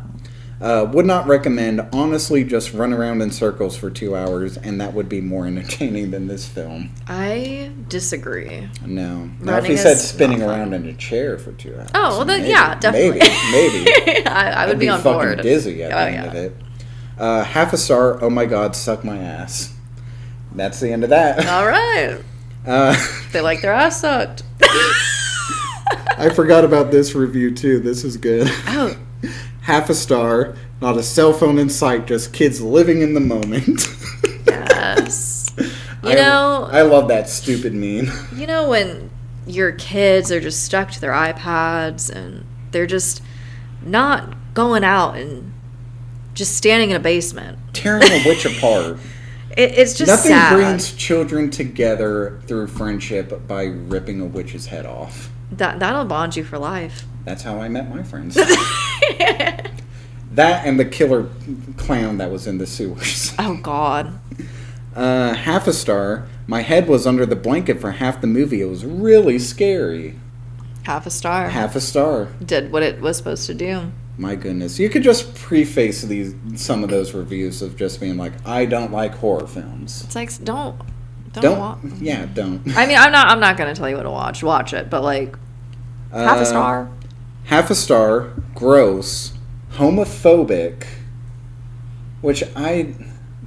Because like a homosexual dies in the movie? I don't know. I was like, I don't think that there was any homophobic. I mean, Gladys goes after Marcus because he's the principal and was gonna like contact CPS. Yeah, she literally says, didn't attack "Did you?" him because he's gay. Yeah, she literally says, like, "You didn't call him yet, right?" I literally thought there was someone outside your window right now. That scared the shit out of me. Tony, go away. No. Scared me. Don't look out there. No, Like, I saw something, like, cross, like, from my peripheral. Oh, God. That's just the demon we keep in the Oh, backyard. okay. His name is Tony. Tony, don't get me. Think it's deep, but it's actually incoherent in its messaging, and what does come through is gross. Okay. Glad- It's just gross. It's just gross. It's just We're not going to icky. say what is gross about it. It's just gross movie, you guys. And again, with the incoherent, is it just because it's non-linear? Because I feel like this is a very coherent story. Well, and then it's like, even though it's not like linear, quote unquote, I feel like it kind of is, because it gets you from point A to point B, like, Yeah. in a linear motion. Mm-hmm. Glad to see Amy Madigan, Aunt Gladys, Okay. getting a good part, but so over scary old person and scary kids. I mean, at the same time, this is like a fairy tale in the modern time. Like, scary old people come with the territory. Yeah. With children. Yeah. And then they end it with, why would there even be a potato peeler out of all they were eating was canned soup? Oh, well, it's because they didn't clear They're out in the a whole kitchen. kitchen. Like, she didn't, like, hey, now that we're all possessed, I'm going to clear the kitchen out of all the cutlery. Also, I'm pretty sure Gladys was eating stuff that wasn't Yeah. potatoes or, like, soup. Well, what? So, I don't know. Either way, she's not going to clean out their cabinets. Yeah. Half a star, fell asleep watching this shit, bro. Feels like the writer was just making up random, mysterious vibes. The face you had there, just like, I'm so fucking done with these people. I mean, no, but I guess yes, because I mean, I guess he did say that he, like, what did he say? He didn't have a plot at first, but he knew the premise of the movie. He knew the premise and then outlined it, which he also did for Barbarian. And I mean, that's fine. That's fine. Stephen King writes his books the same way. yeah, I don't think that that's like something to. Type of movie that white people see me think is deep. Oh no, we're the white people. Half a star. The best part was the cordyceps mention. This person's a Last of Us fan, I guess. Like, oh my god, cordyceps. Half a star. This is just like Weapons 2025. Yeah. Good point. Half a star. Such a hollow and utterly soulless film.